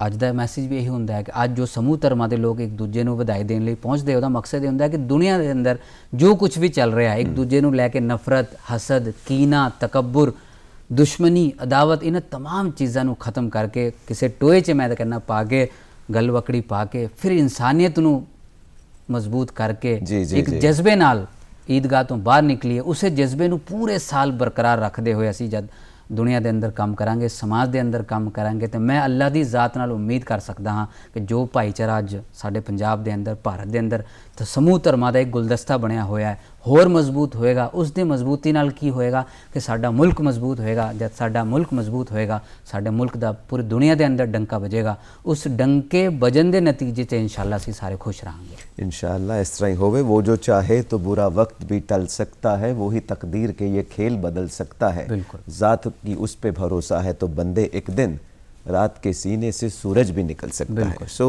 खुदा वास्ते तो सब कुछ पॉसिबल है, सब कुछ कर सकते हैं। मैं एक चीज़ जानना चाहना कि असी हर हफ्ते नमाज अदा करते हैं, बल्कि हर रोज़ नमाज अदा करते हैं। ईद दी नमाज किद्दां वक्री हुंदी है कि नमाज वही हुंदी है, दुआ वक्री हुंदी है, भावना वक्री हुंदी है, फ़र्क की है? हाँ, दरअसल नमाज बिल्कुल सही कहा तुसी कि एक जिहड़ा इस्लाम धर्म नाल जुड़िया बंदा है वो 5 वक्त की नमाज अदा करता है। तो 5 वक्त की जिहड़ी नमाज है उसनूं अलग करदी है, उसनूं मुमताज़ करदी है जुमे की नमाज जी। जुमे की नमाज के अंदर जिहड़ा कट्ठ हुंदा है, उस कट्ठ का मकसद यही है कि जो पूरे हफ्ते के अंदर तुसी एक दूजे तो दूर रहे, उस विशेष मौके पर नमाज अदा करन दे नाल नाल तुसी आपसी जो चीज़ां ने तुसी उन्हें शेयर कर सकते हो, अपना दुख सुख शेयर कर सकते हो। चूँकि पैगंबर हज़रत मुहम्मद साहब सल्लल्लाहु अलैहि वसल्लम के ज़माने च यह हुंदा सी, सहाबी जिहड़े सहाबी उन्हां नूं कहंदे ने जिन्हां ने पैगंबर मुहम्मद साहब नूं ईमान की हालत च देखिया होवे ते ईमान की ही हालत च वो इस दुनिया तो गए होण। तो सहाबा नूं ये हुंदा सी कि जदों पैगंबर हज़रत मुहम्मद साहब एक दूजे का हाल चाल पुछदे हुंदे सी, बिला तफरीक मजहब मिलत कौन किस धर्म का है उस कोई लिंक नहीं जी। मेरे नबी ने जदों हाल चाल पुछना तो सब तो पहला कहंदे सी, उन्होंने एक गल ईद की तुसी कीती कि ईद के मौके पर कहंदे सी कि उस शख्स की ईद की नमाज ही कंप्लीट नहीं जिहड़ा जिसका जिहड़ा पड़ोसी है, जो जिसका जिहड़ा गुआंढी है उहदे नाल खुश नहीं है। गुआंढी किसी भी धर्म का होवे, किसी भी मजहब का होवे, किसी चीज़ नाल संबंध रखता होवे, तुहाडे नाल राज़ी होना चाहिए है। फरमाया कि वो बंदा कैसा कि तुहाडे घर च चूल्हा बल रहा है, गुआंढी दे घर बिल्कुल खामोशी है। किस तरह की ईद है तुहाडी? ईद तो तुहाडी उदों मन्नी जाऊगी, तुहाडा रब उदों राज़ी होएगा जब तुहाडा गुआंढी तुहाडे नाल जुड़िया होया है, वो खुश है, वो राज़ी है। तुसी उन्होंने गल वकड़ी पा के उहदी लोड़ पुछो, उहदी ज़रूरतां पुछो, उहदी ज़रूरतां कंप्लीट करन तो बाद तुहाडी ईद है। ईद मतलब ही खुशी है। खुशी किस तरह की खुशी हासिल होएगी जब तुहाडे लोग तुहाडे नाल जुड़े होणगे, एक दूजे का तुसी हाल चाल पुछोगे, तुसी किस हाल च हो, किस हाल च जी रहे हो, तुसी हौसला दोगे। हौसला देना मजहब इस्लाम विच सुन्नत है। सुन्नत हर उस चीज़ नूं कहंदे ने जो नबी दा तरीका, सुन्नत मीनस तरीका। प्यारे नबी ने फरमाया कि तुसी मुस्कुरा रहे हो तां भी सुन्नत है। प्यारे नबी ने पूछा कहा कि तुसी सच बोल रहे हो, ये मेरे नबी की सुन्नत है। मैं प्यारे नबी ने कहा कि तुसी पड़ोसियों का ख्याल रख रहे हो, मेरे नबी की सुन्नत है। प्यारे नबी ने कहा कि किसी भी धर्म के लोगों का जदों जनाजा जा रहा होवे तुसी उहदे सन्मान च खड़े हो रहे हो, ये भी मेरे नबी का तरीका है। क्योंकि पैगंबर मुहम्मद साहब के जीवन के अंदर कई ऐसे वाक़यात होए ने, तुहानूं याद होएगा कि एक बुढ़ी जो पैगंबर मुहम्मद साहब की सिक्ख्यावां नूं अपने अंदर ना लैके बार बार कहंदी सी कि मुहम्मद दुनिया के अंदर जो भी आज तक आया पैगंबर मुहम्मद जैसा अरबी बंदा कोई नहीं आया। क्यों? उसकी वजह यही सी कि जो बार बार पैगंबर मुहम्मद साहब के उत्ते कूड़ा सुट रहा है, मुहम्मद की फरमा रहे हैं, वो फरमा रहे हैं कि रब तेनू राज़ी रखे, रब तेनू खुश रखे। असी किसी नूं वट्टा मारी उपरों वो कहे यार तू जींदा रहे, बहुत वड्डी गल हुंदी है। ये मेरे समाज लई एक दर्स है, एक सबक है, सिक्ख्या है मेरे नबी दी उन्हें तमाम लोगों लई जो इस्लाम नूं फॉलो करते हैं, इस्लाम के दावेदार ने। इस्लाम का दावेदार होना काफ़ी नहीं है। असी इस्लाम मुसलमान के घर पैदा हो गए ये काफ़ी नहीं है। पैगंबर मुहम्मद सल्लल्लाहु अलैहि वसल्लम की जिहड़ी जीवनी है, उन्हां दे नाल नाल समूह धर्मां दे जिहड़े बानी होए ने उन्हां दी जिहड़ी जीवनी है, जो उन्हां दे समूह धर्मां दे पाक ग्रंथ ने, उन्हां नूं जद असीं पढ़ांगे ना तो साडी दुनिया बदल जाएगी। उन्हां दी सिक्ख्यावां जदों असीं निचोड़ कड्डांगे, जो उन्हां दा खुलासा है वो कड्डांगे तो सानूं इंसानियत मिलेगी, इक्वलिटी मिलेगी। सानूं ऐ लगेगा कि यार धर्म ने जो ग्रंथ सानू दिते हैं ना तो बेशक आज बाइबल है, गीता है, श्री गुरु ग्रंथ साहिब है, कुरान पाक है, लेकिन जो सिक्ख्यावां ने वो मैनूं नहीं लगता कि किसी भी तरह अड ने, ਵੱਖਰੀਆਂ नहीं हैगियां। बिल्कुल। क्योंकि जिन्ने भी ਅਸੀਂ ग्रंथ पढ़ते हाँ जी सब ਦਾ ਨਿਚੋੜ ਵੇਖੀਏ ਤਾਂ ਇੱਕੋ ਹੀ ਨਿਕਲਦਾ ਹੈ। ਕੋਈ ਧਰਮ ਨਹੀਂ ਕਹਿੰਦਾ ਝੂਠ ਬੋਲੋ जी, ਕੋਈ ਧਰਮ ਨਹੀਂ ਕਹਿੰਦਾ ਕਿ ਆਪਣੇ ਪੜੋਸੀ ਨਾਲ ਨਫ਼ਰਤ ਕਰੋ जी, ਕੋਈ ਧਰਮ ਨਹੀਂ ਕਹਿੰਦਾ ਕਿ ਉੱਠੋ ਕਿਸੇ ਨਾਲ ਲੜੋ, ਕਿਸੇ ਨੂੰ ਮਾਰੋ, ਕੋਈ ਨਹੀਂ ਕਹਿੰਦਾ। ਸਾਰੇ ਧਰਮ ਕਹਿੰਦੇ ਨੇ ਪਿਆਰ ਮੁਹੱਬਤ ਨਾਲ ਜੀਓ, ਮਿਲ ਕੇ ਜੀਓ, ਆਪਸ ਵਿੱਚ ਭਾਈਚਾਰਾ ਹੋਵੇ, ਸਾਂਝੀਵਾਲਤਾ ਹੋਵੇ। ਇਹੀ ਸੰਦੇਸ਼ ਭਾਰਤ ਦੀ ਧਰਤੀ ਤੋਂ ਪੂਰੇ ਸੰਸਾਰ ਨੂੰ ਜਾਂਦਾ। ਤਾਂ ਸਾਰੇ ਧਰਮਾਂ ਦੀ ਜਦੋਂ ਸਿੱਖਿਆ ਇੱਕ ਹੈ ਤਾਂ ਸਾਡਾ ਸਾਰਿਆਂ ਦਾ ਧਰਮ ਇੱਕੋ ਹੀ ਹੈ, ਇਨਸਾਨੀਅਤ, ਮੁਹੱਬਤ। ਇਹੀ ਸਾਨੂੰ ਸਾਡਾ ਭਾਰਤ, ਸਾਡੇ ਭਾਰਤ ਦਾ ਸੱਭਿਆਚਾਰ ਸਿਖਾਉਂਦਾ ਹੈ। ਸੋ ਈਦ ਦੇ ਉੱਤੇ ਜਦੋਂ ਅਸੀਂ ਕੁਰਾਨ ਦਾ ਪਾਠ ਕਰਦੇ ਹਾਂ, ਕੁਰਾਨ ਪੜ੍ਹਦੇ ਹਾਂ, ਜੀ, ਤਾਂ ਉਹਦੇ ਵਿੱਚ ਕੁਝ ਖਾਸ ਆਇਤਾਂ ਨੇ ਜੋ ਸਿਰਫ ਈਦ ਦੇ ਦਿਨ ਦੇ ਉੱਤੇ ਪੜ੍ਹੀਆਂ ਜਾਂਦੀਆਂ ਨੇ, ਜਾਂ ਨਾਰਮਲ ਕਿਤੋਂ ਵੀ ਅਸੀਂ ਕੁਝ ਵੀ ਪੜ੍ਹ ਸਕਦੇ ਹਾਂ? ਹਾਂ, ਨਮਾਜ਼ ਦੇ ਅੰਦਰ ਕੁਰਾਨ ਪਾਕ ਜ਼ਾਹਿਰ ਹੈ ਜੋ ਪਹਿਲਾਂ ਸੀ ਅੱਜ ਵੀ ਉਹੀ ਹੈ, ਕੁਰਾਨ ਪਾਕ ਦੀ ਤਿਲਾਵਤ ਕਰਦੇ ਹਾਂ ਨਮਾਜ਼ ਦੇ ਅੰਦਰ। ਲੇਕਿਨ ਨਮਾਜ਼ ਤੋਂ ਬਾਅਦ ਜੋ ਇਮਾਮ ਸਾਹਿਬਾਨ ਹੁੰਦੇ ਨੇ, ਜੋ ਸਾਡੇ ਆਗੂ ਹੁੰਦੇ ਨੇ, ਜਿਨ੍ਹਾਂ ਦੀ ਅਗਵਾਈ 'ਚ ਅਸੀਂ ਨਮਾਜ਼ ਅਦਾ ਕਰ ਰਹੇ ਹੁੰਦੇ ਨੇ, ਉਹ ਸਪੈਸ਼ਲ ਕੁਝ ਬਿਆਨਾਤ ਹੁੰਦੇ ਉਹਨਾਂ ਦੇ, ਜਿਹਨੂੰ ਆਪਾਂ ਅਰਬੀ 'ਚ ਖੁਤਬਾ ਕਹਿ ਦਿੰਦੇ ਹਾਂ। ਖੁਤਬੇ ਦੇ ਅੰਦਰ ਮਿਸ ਐਡਰੈਸਿੰਗ ਵਰਡਸ ਹੁੰਦੇ ਨੇ ਜੋ ਸਪੈਸ਼ਲੀ ਸਾਨੂੰ ਇੱਕ ਚੀਜ਼ ਦੀ ਯਾਦ ਦਹਾਨੀ ਕਰਾਉਂਦੇ ਨੇ ਕਿ ਜਿਸ ਤਰ੍ਹਾਂ ਅੱਜ ਤੁਹਾਡਾ ਇਹ ਇਕੱਠ ਹੈ, ਜਿਸ ਮਕਸਦ ਲਈ ਤੁਸੀਂ ਅੱਜ ਇੱਥੇ ਇਕੱਠੇ ਹੋਏ ਹੋ, ਉਹ ਸਿਰਫ ਇੱਕ ਦਿਨ ਲਈ ਨਹੀਂ ਹੋਣੇ ਚਾਹੀਦੇ, ਇੱਕ ਵਿਸ਼ੇਸ਼ ਮੌਕੇ 'ਤੇ ਨਹੀਂ ਹੋਣੇ ਚਾਹੀਦੇ। ਸੋ ਜੋ ਅੱਜ ਤੁਹਾਨੂੰ ਸਿੱਖਿਆਵਾਂ ਦਿੱਤੀ ਜਾ ਰਹੀਆਂ ਉਸ ਨੂੰ 12 ਮਹੀਨੇ ਦੀ ਜ਼ਿੰਦਗੀ ਦੇ ਅੰਦਰ ਫਾਲੋ ਕਰੋ, ਲੋਕਾਂ ਨੂੰ ਫਾਲੋ ਕਰਾਓ। ਇਹ ਮੇਨ ਖੁਤਬੇ ਦੇ ਅੰਦਰ ਇਹ ਹੁੰਦਾ ਹੈ। ਜੀ, ਵੈਸੇ ਮੈਂ ਇੱਕ ਚੀਜ਼ ਮਹਿਸੂਸ ਕਰਦਾ ਕਿ ਜੇ ਅਸੀਂ ਅੰਦਰੋਂ ਸਮਝੀਏ, ਸੱਚੇ ਦਿਲੋਂ ਇਸ ਨੂੰ ਅਪਣਾਈਏ, ਤਾਂ ਸਾਡਾ ਹਰ ਦਿਨ ਈਦ ਹੈ। ਬਿਲਕੁਲ, ਅਸੀਂ ਹਰ ਰੋਜ਼ ਈਦ ਮਨਾ ਸਕਦੇ ਹਾਂ, ਅਸੀਂ ਹਰ ਰੋਜ਼ ਗੁਰਪੁਰਬ ਮਨਾ ਸਕਦੇ ਹਾਂ, ਹਰ ਰੋਜ਼ ਅਸੀਂ ਦੀਵਾਲੀ ਮਨਾ ਸਕਦੇ ਹਾਂ, ਹਰ ਰੋਜ਼ ਅਸੀਂ ਕ੍ਰਿਸਮਸ ਮਨਾ ਸਕਦੇ ਹਾਂ। ਇਹ ਸਾਡੇ ਅੰਦਰ ਦੀ ਭਾਵਨਾ ਹੈ ਕਿ ਅਸੀਂ ਅੰਦਰੋਂ ਰੱਬ ਦੇ ਨਾਲ ਕਿੰਨਾ ਕੁ ਜੁੜੇ ਹੋਏ ਹਾਂ। ਬਿਲਕੁਲ। ਸੋ ਇਹ ਭਾਵਨਾਵਾਂ ਸਾਨੂੰ ਲੈ ਕੇ ਚੱਲਦੀਆਂ ਨੇ ਅੱਗੇ ਵੱਲ। ਸੋ ਇਹ ਸਾਰੀਆਂ ਭਾਵਨਾਵਾਂ ਜਦੋਂ ਈਦ ਵਾਲੇ ਦਿਨ ਤੁਸੀਂ ਅਦਾ ਕਰਦੇ ਹੋ, ਈਦਗਾਹ ਜਾਂਦੇ ਹੋ, ਤਾਂ ਉੱਥੇ ਕਿੰਨੀ ਟਾਈਮਿੰਗ ਹੁੰਦੀ ਹੈ? ਸਵੇਰ ਤੋਂ ਸ਼ਾਮ ਤੱਕ ਉੱਥੇ ਹੀ ਰਹਿੰਦੇ ਹੋ, ਜਾਂ ਉੱਥੇ ਕੁਝ ਪਲ ਬਿਤਾਉਣ ਤੋਂ ਬਾਅਦ ਜਾਂ ਕੁਝ ਸਮਾਂ ਬਿਤਾਉਣ ਤੋਂ ਬਾਅਦ ਫਿਰ ਸਾਰੇ ਜਾਣੇ ਆਪਣੇ ਆਪਣੇ ਘਰੋਂ ਘਰੇ ਜਾ ਕੇ ਆਪਣੇ ਮਿੱਤਰਾਂ ਨੂੰ, ਸਭ ਨੂੰ ਮਿਲਦੇ ਨੇ? ਇਹ ਕਿਸ ਤਰ੍ਹਾਂ ਰਹਿੰਦਾ ਸਾਰਾ? ਬਿਲਕੁਲ ਬਿਲਕੁਲ। ਈਦ ਦੀ ਜਿਹੜੀ ਨਮਾਜ਼ ਹੈ ਉਹ ਤਾਂ ਇੱਕ ਮਖਸੂਸ ਵਕਤ ਲਈ, ਯਾਨੀ ਕਿ ਅੱਧਾ ਘੰਟਾ ਤਕਰੀਬਨ ਉਹਦੀ ਨਮਾਜ਼ ਹੁੰਦੀ ਹੈ। ਉਸ ਤੋਂ ਬਾਅਦ ਸਾਨੂੰ ਕਿਹਾ ਜਾਂਦਾ ਕਿ ਜਦੋਂ ਅਸੀਂ ਈਦਗਾਹ ਜਾਂਦੇ ਹੁੰਦੇ ਹਾਂ, ਈਦਗਾਹ ਜਾਣ ਲਈ ਇੱਕ ਰਾਸਤਾ ਜਿਹੜਾ ਜਿਸ ਤੋਂ ਆਪਾਂ ਗਏ ਹਾਂ ਉਸ ਤੋਂ ਹਟ ਕੇ ਦੂਜੇ ਰਾਸਤੇ ਤੋਂ ਆਉਣਾ, ਇਹ ਮੇਰੇ ਨਬੀ ਦਾ ਇੱਕ ਤਰੀਕਾ ਰਿਹਾ ਹੈ ਜਿਹਨੂੰ ਆਪਾਂ ਸੁਨਨਤ ਕਹਿੰਦੇ ਹਾਂ। ਜਦੋਂ ਅਸੀਂ ਈਦਗਾਹ ਜਾਂਦੇ ਹਾਂ ਤਾਂ ਈਦਗਾਹ ਲਈ ਜਿਹੜਾ ਰਸਤਾ ਇਖਤਿਆਰ ਕੀਤਾ ਸੀ ਉਸ ਰਸਤੇ ਤੋਂ ਆਪਾਂ ਦੂਜਾ ਰਸਤਾ ਇਖਤਿਆਰ ਕਰਦੇ ਹਾਂ। ਈਦ ਦੀ ਨਮਾਜ਼ ਅਦਾ ਕਰਨ ਤੋਂ ਬਾਅਦ ਸ਼ੀਰਨੀ, ਜੋ ਆਪਾਂ ਮਿੱਠੀ ਚੀਜ਼ ਜਿਹਨੂੰ ਕਹਿੰਦੇ ਹਾਂ, ਤਮਾਮ ਲੋਕਾਂ ਨੂੰ, ਆਂਢ ਗੁਆਂਢ ਦੇ ਲੋਕਾਂ ਨੂੰ ਸ਼ਾਮਲ ਕਰਕੇ ਵਿਸ਼ੇਸ਼ ਰੂਪ ਤੋਂ ਇਸ ਦਾ ਆਯੋਜਨ ਕਰਕੇ ਅਹਿਤਮਾਮ ਕਰਦੇ ਹਾਂ। ਅਤੇ ਕੁਝ ਲੋਕ ਉਸੇ ਦਿਨ ਹੀ ਈਦ ਮਿਲਨ ਸਮਾਰੋਹ ਵੀ ਕਰਦੇ ਨੇ। ਈਦ ਮਿਲਨ ਸਮਾਰੋਹ 'ਚ ਆਮ ਤੌਰ 'ਤੇ ਇਹੀ ਹੁੰਦਾ ਹੈ ਕਿ ਸਮੂਹ ਧਰਮਾਂ ਦੇ ਲੋਕ ਇਕੱਠੇ ਹੋ ਕੇ ਇੱਕ ਆਪਸੀ ਭਾਈਚਾਰਕ ਸਾਂਝ ਨੂੰ ਮਜ਼ਬੂਤੀ ਦੇਣ ਦਾ ਕੰਮ ਕਰਦੇ ਨੇ। ਕਿਉਂਕਿ ਆਪਸੀ ਭਾਈਚਾਰਕ ਸਾਂਝ ਜਦ ਤੱਕ ਪੰਜਾਬ ਦੇ ਅੰਦਰ, ਖਾਸ ਤੌਰ 'ਤੇ ਭਾਰਤ ਦੇ ਅੰਦਰ, ਇਹ ਮੈਂ ਸਮਝਦਾ ਕਿ ਮੌਜੂਦ ਹੈ, ਜੋ ਸਾਡੇ ਵੱਡਿਆਂ ਨੇ ਇੱਕ ਤਰੀਕਾ ਬਣਾਇਆ, ਜੋ ਇੱਕ ਰਿਵਾਇਤ ਚਲਾਈ ਹੈ, ਉਸ ਰਿਵਾਇਤ ਨੂੰ ਅੱਜ ਵੀ ਜਿੰਨੀ ਮਜ਼ਬੂਤੀ ਨਾਲ ਮੈਂ ਸਮਝਦਾ ਕਿ ਕਾਇਮ ਕਰਨ ਦੀ ਲੋੜ ਹੈ, ਅੱਜ ਤੋਂ ਇਸ ਤੋਂ ਪਹਿਲਾਂ ਕਦੀ ਲੋੜ ਨਹੀਂ ਰਹੀ। ਕਿਉਂਕਿ ਸਮਾਜ ਹੁਣ ਸਾਡਾ ਜਿਹੜਾ ਹੈ ਟੁੱਟ ਵੱਲ ਜ਼ਿਆਦਾ ਜਾ ਰਿਹਾ ਹੈ। ਇੱਕ ਦੂਜੇ ਨੂੰ ਇਸ ਤਰ੍ਹਾਂ ਪੈਂਦਾ ਹੈ ਜਿਸ ਤਰ੍ਹਾਂ ਬਸ ਇਹ ਸਮਝ ਲਓ ਜਿੱਦਾਂ ਕਹਿੰਦਾ ਪੰਜਾਬੀ 'ਚ ਇੱਟ ਕੁੱਤੇ ਦਾ ਵੈਰ ਹੈ। ਇਸ ਖਾਮੀ ਨੂੰ ਖ਼ਤਮ ਕਰਨ ਲਈ, ਇਸ ਕੜਵੇਪਨ ਨੂੰ ਖ਼ਤਮ ਕਰਨ ਲਈ ਅੱਜ ਦਾ ਜਿਹੜਾ ਤਿਉਹਾਰ ਹੈ ਈਦ ਉਲ ਫਿਤਰ ਦਾ, ਇਹ ਬਹੁਤ ਖਾਸ ਯੋਗਦਾਨ ਅਦਾ ਕਰਦਾ ਹੈ, ਬਿਲਕੁਲ ਉਹਨਾਂ ਤਿਉਹਾਰਾਂ ਵਾਂਗ। ਕਿਉਂਕਿ ਦੇਖੋ, ਜਿਸ ਤਰ੍ਹਾਂ ਤੁਸੀਂ ਦੀਵਾਲੀ ਦੀ ਗੱਲ ਕੀਤੀ, ਗੁਰਪੁਰਬ ਦੀ ਗੱਲ ਕੀਤੀ, ਜਾਂ ਦੀਗਰ ਜਿਹੜੇ ਈਸਟਰ ਵਗੈਰਾ ਦੇ ਤਿਉਹਾਰ ਨੇ ਉਹਨਾਂ ਦੀ ਗੱਲ ਕੀਤੀ, ਉਹ ਮਨਾਉਣ ਨੂੰ ਅਸੀਂ ਕਿਸੇ ਦਿਨ ਵੀ ਮਨਾ ਸਕਦੇ ਹਾਂ। ਪਟਾਕੇ ਲੈ ਕੇ ਤੁਸੀਂ ਅੱਜ ਚਲਾਓ, ਤੁਹਾਡੀ ਦੀਵਾਲੀ ਨਹੀਂ। ਉਸ ਨੂੰ ਇੱਕ ਵਿਸ਼ੇਸ਼ ਦਿਨ ਨਾਲ ਕਿਉਂ ਜੋੜਿਆ ਗਿਆ? ਕਿਉਂਕਿ ਸਾਡੀ ਜਿਹੜੀ ਭਾਵਨਾਵਾਂ ਨੇ ਉਸ ਦਿਨ ਨਾਲ ਜੁੜੀ ਹੋਈ ਕਿ ਅੱਜ ਇਹਦਾ ਕੁਝ ਇਤਿਹਾਸ ਹੈ ਜੀ। ਉਸ ਇਤਿਹਾਸ ਨੂੰ ਜਦ ਅਸੀਂ ਸਾਹਮਣੇ ਰੱਖਦੇ ਹਾਂ ਕਿ ਇੱਕ ਦੂਜੇ ਨੂੰ ਅਸੀਂ ਸਾਂਝੀ ਵਾਲਤਾ ਦਾ ਪ੍ਰਤੀਕ ਬਣ ਕੇ ਉਹ ਇਕੱਠ ਨੂੰ ਬੁਲਾਉਂਦੇ ਹਾਂ, ਅਤੇ ਉਹ ਇਹ ਹੁੰਦਾ ਕਿ ਅਸੀਂ ਅੱਜ ਤੋਂ ਇਹ ਚੀਜ਼ ਕਰਨਾ ਹੈ, ਇਹ ਚੀਜ਼ ਛੱਡਣੀ ਹੈ, ਅਤੇ ਨੈਕਸਟ ਟਾਈਮ ਅਸੀਂ ਜਿਹੜੀ ਜਨਰੇਸ਼ਨ ਹੈ ਉਹਨੂੰ ਇਹ ਦੱਸਣਾ ਹੈ ਕਿ ਤੁਸੀਂ ਇਸ ਰਿਵਾਇਤ ਨੂੰ ਜੇ ਕਾਇਮ ਰੱਖੋਗੇ ਤਾਂ ਤੁਸੀਂ ਕਾਮਯਾਬ ਹੋ ਸਕਦੇ ਹੋ। ਮੇਨ ਮਕਸਦ ਇਹੀ ਹੁੰਦਾ। तेरी ज़ात पात कुरान में, तेरा दर्श वेद पुराण में, गुरु ग्रंथ जी के बखान में तू प्रकाश अपना दिखा रहा। तू ही राम है, तू रहीम है, तू करीम कृष्ण खुदा हुआ, तू ही वाहे गुरु, तू यशू मसीह, हर नाम में तू समा रहा। यही सांझी वालता है साडी।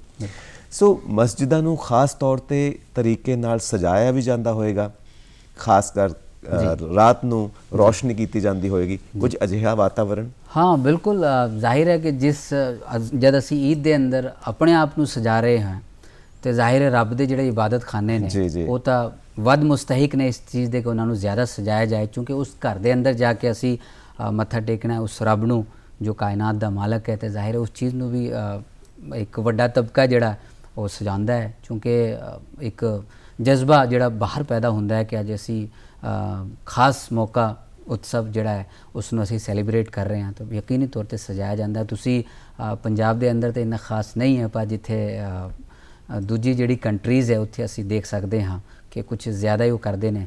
ਅਤੇ ਚੂੰਕਿ ਇੱਥੇ ਜਿਹੜੇ ਲੋਕ ਨੇ ਥੋੜ੍ਹਾ ਜਿਹਾ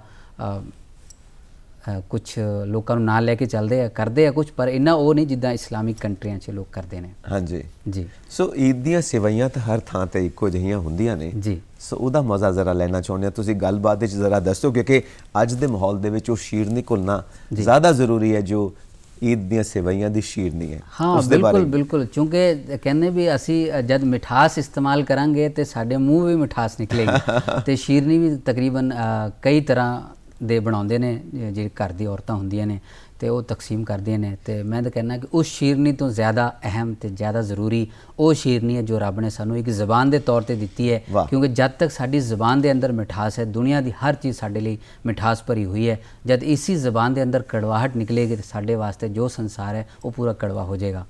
ਤਾਂ ਇਸ ਦੇ ਨਾਲ ਹੀ ਇੱਕ ਛੋਟਾ ਜਿਹਾ ਸੰਦੇਸ਼ ਵੀ ਤੁਸੀਂ ਸਾਡੇ ਦਰਸ਼ਕਾਂ ਨੂੰ ਦੇ ਦਿਓ ਜੀ, ਈਦ ਮੁਬਾਰਕ ਦੇ ਰੂਪ ਦੇ ਵਿੱਚ। ਹਾਂ ਬਿਲਕੁਲ, ਮੈਂ ਇਸ ਵਿਸ਼ੇਸ਼ ਮੌਕੇ ਤੇ ਸਮੂਹ ਦੇਸ਼ ਵਾਸੀਆਂ ਨੂੰ ਜਲੰਧਰ ਦੂਰਦਰਸ਼ਨ ਵੱਲੋਂ ਇਹੀ ਸੰਦੇਸ਼ ਦੇਣਾ ਚਾਹੂੰਗਾ ਕਿ ਜਿਸ ਤਰ੍ਹਾਂ ਅਸੀਂ ਅੱਜ ਇਸ ਮੌਕੇ ਤੇ ਸਮੂਹ ਧਰਮਾਂ ਦੇ ਲੋਕਾਂ ਦੇ ਨਾਲ ਈਦ ਉਲ ਫਿਤਰ ਦੀ ਨਮਾਜ਼ ਅਦਾ ਕਰਦੇ ਹੋਏ ਦੇਸ਼ ਦੇ ਲਈ, ਮੁਲਕ ਦੇ ਲਈ ਅਮਨ, ਸ਼ਾਂਤੀ ਅਤੇ ਆਪਸੀ ਭਾਈਚਾਰਕ ਸਾਂਝ ਲਈ ਦੁਆ ਕੀਤੀ ਹੈ, ਉਸ ਨੂੰ ਮਜ਼ਬੂਤ ਕਰਨ ਲਈ ਹੋਰ ਕਦਮ ਅੱਗੇ ਵਧਾਉਂਦੇ ਰਹੀਏ। ਤੇ ਇਸੇ ਦੇ ਨਾਲ ਨਾਲ ਈਦ ਉਲ ਫਿਤਰ ਦੀ तमाम ਸਮੂਹ ਦੇਸ਼ ਵਾਸੀਆਂ ਨੂੰ ਫਿਰ ਤੋਂ ਮੁਬਾਰਕਬਾਦ। ਤੁਹਾਨੂੰ ਵੀ ਇੱਕ ਵਾਰ ਫਿਰ ਤੋਂ ਈਦ ਮੁਬਾਰਕ। ਤੇ ਅਸੀਂ ਸਾਰੇ ਦਰਸ਼ਕਾਂ ਵਾਸਤੇ ਦੁਆ ਕਰਦੇ ਹਾਂ ਕਿ ਤੁਹਾਡੇ ਉੱਤੇ ਈਦ ਦੀਆਂ ਬਰਕਤਾਂ ਹਮੇਸ਼ਾ ਬਰਸਦੀਆਂ ਰਹਿਣ, ਖੁਦਾ ਦੀ ਰਹਿਮਤ ਹਮੇਸ਼ਾ ਬਣੀ ਰਵੇ। ਬਹੁਤ ਬਹੁਤ ਸ਼ੁਕਰੀਆ। ईद मुबारक। जब हुए पैदा मोहम्मद मुस्तफ़ा,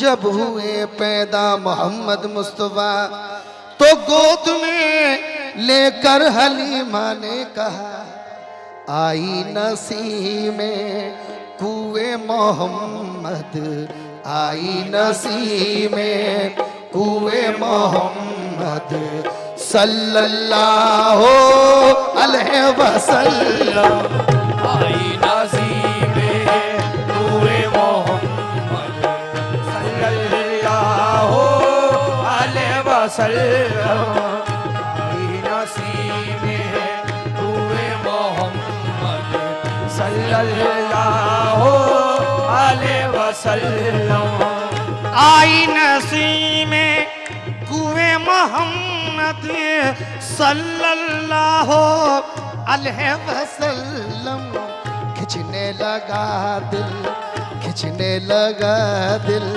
सूए मोहम्मद, खिंचने लगा दिल सूए मोहम्मद सल्लल्लाहु अलैहि वसल्लम, किसने लगा रे सूए मोहम्मद सल्लल्लाहु अलैहि वसल्लम, किसने लगा रे सूए मोहम्मद सल्लल्लाहु अलैहि वसल्लम, किसने लगा रे सूए मोहम्मद सल्लल्लाहु अलैहि वसल्लम, काबा हमारा, काबा हमारा कुए मोहम्मद सल्लल्लाहु अलैहि वसल्लम, काबा हमारा कुए मोहम्मद सल्लल्लाहु अलैहि वसल्लम, मुसहफ़ ईमा, मुसहफ़ ईमा रूए मोहम्मद, मुसहफ़ ईमा रूए मोहम्मद सल्लल्लाहु अलैहि वसल्लम,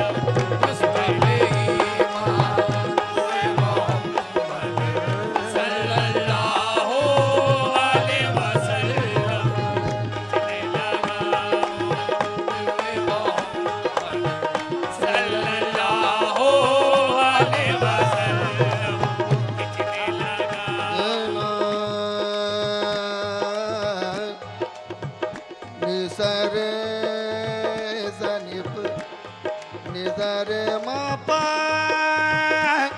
मापा मर मापा मर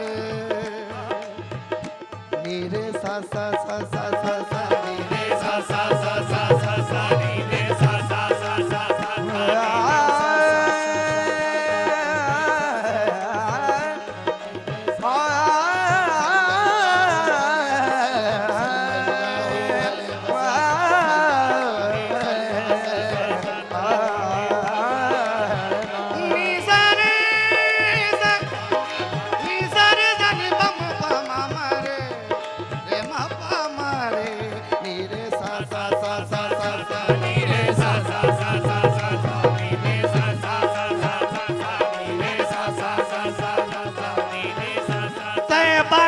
जानिब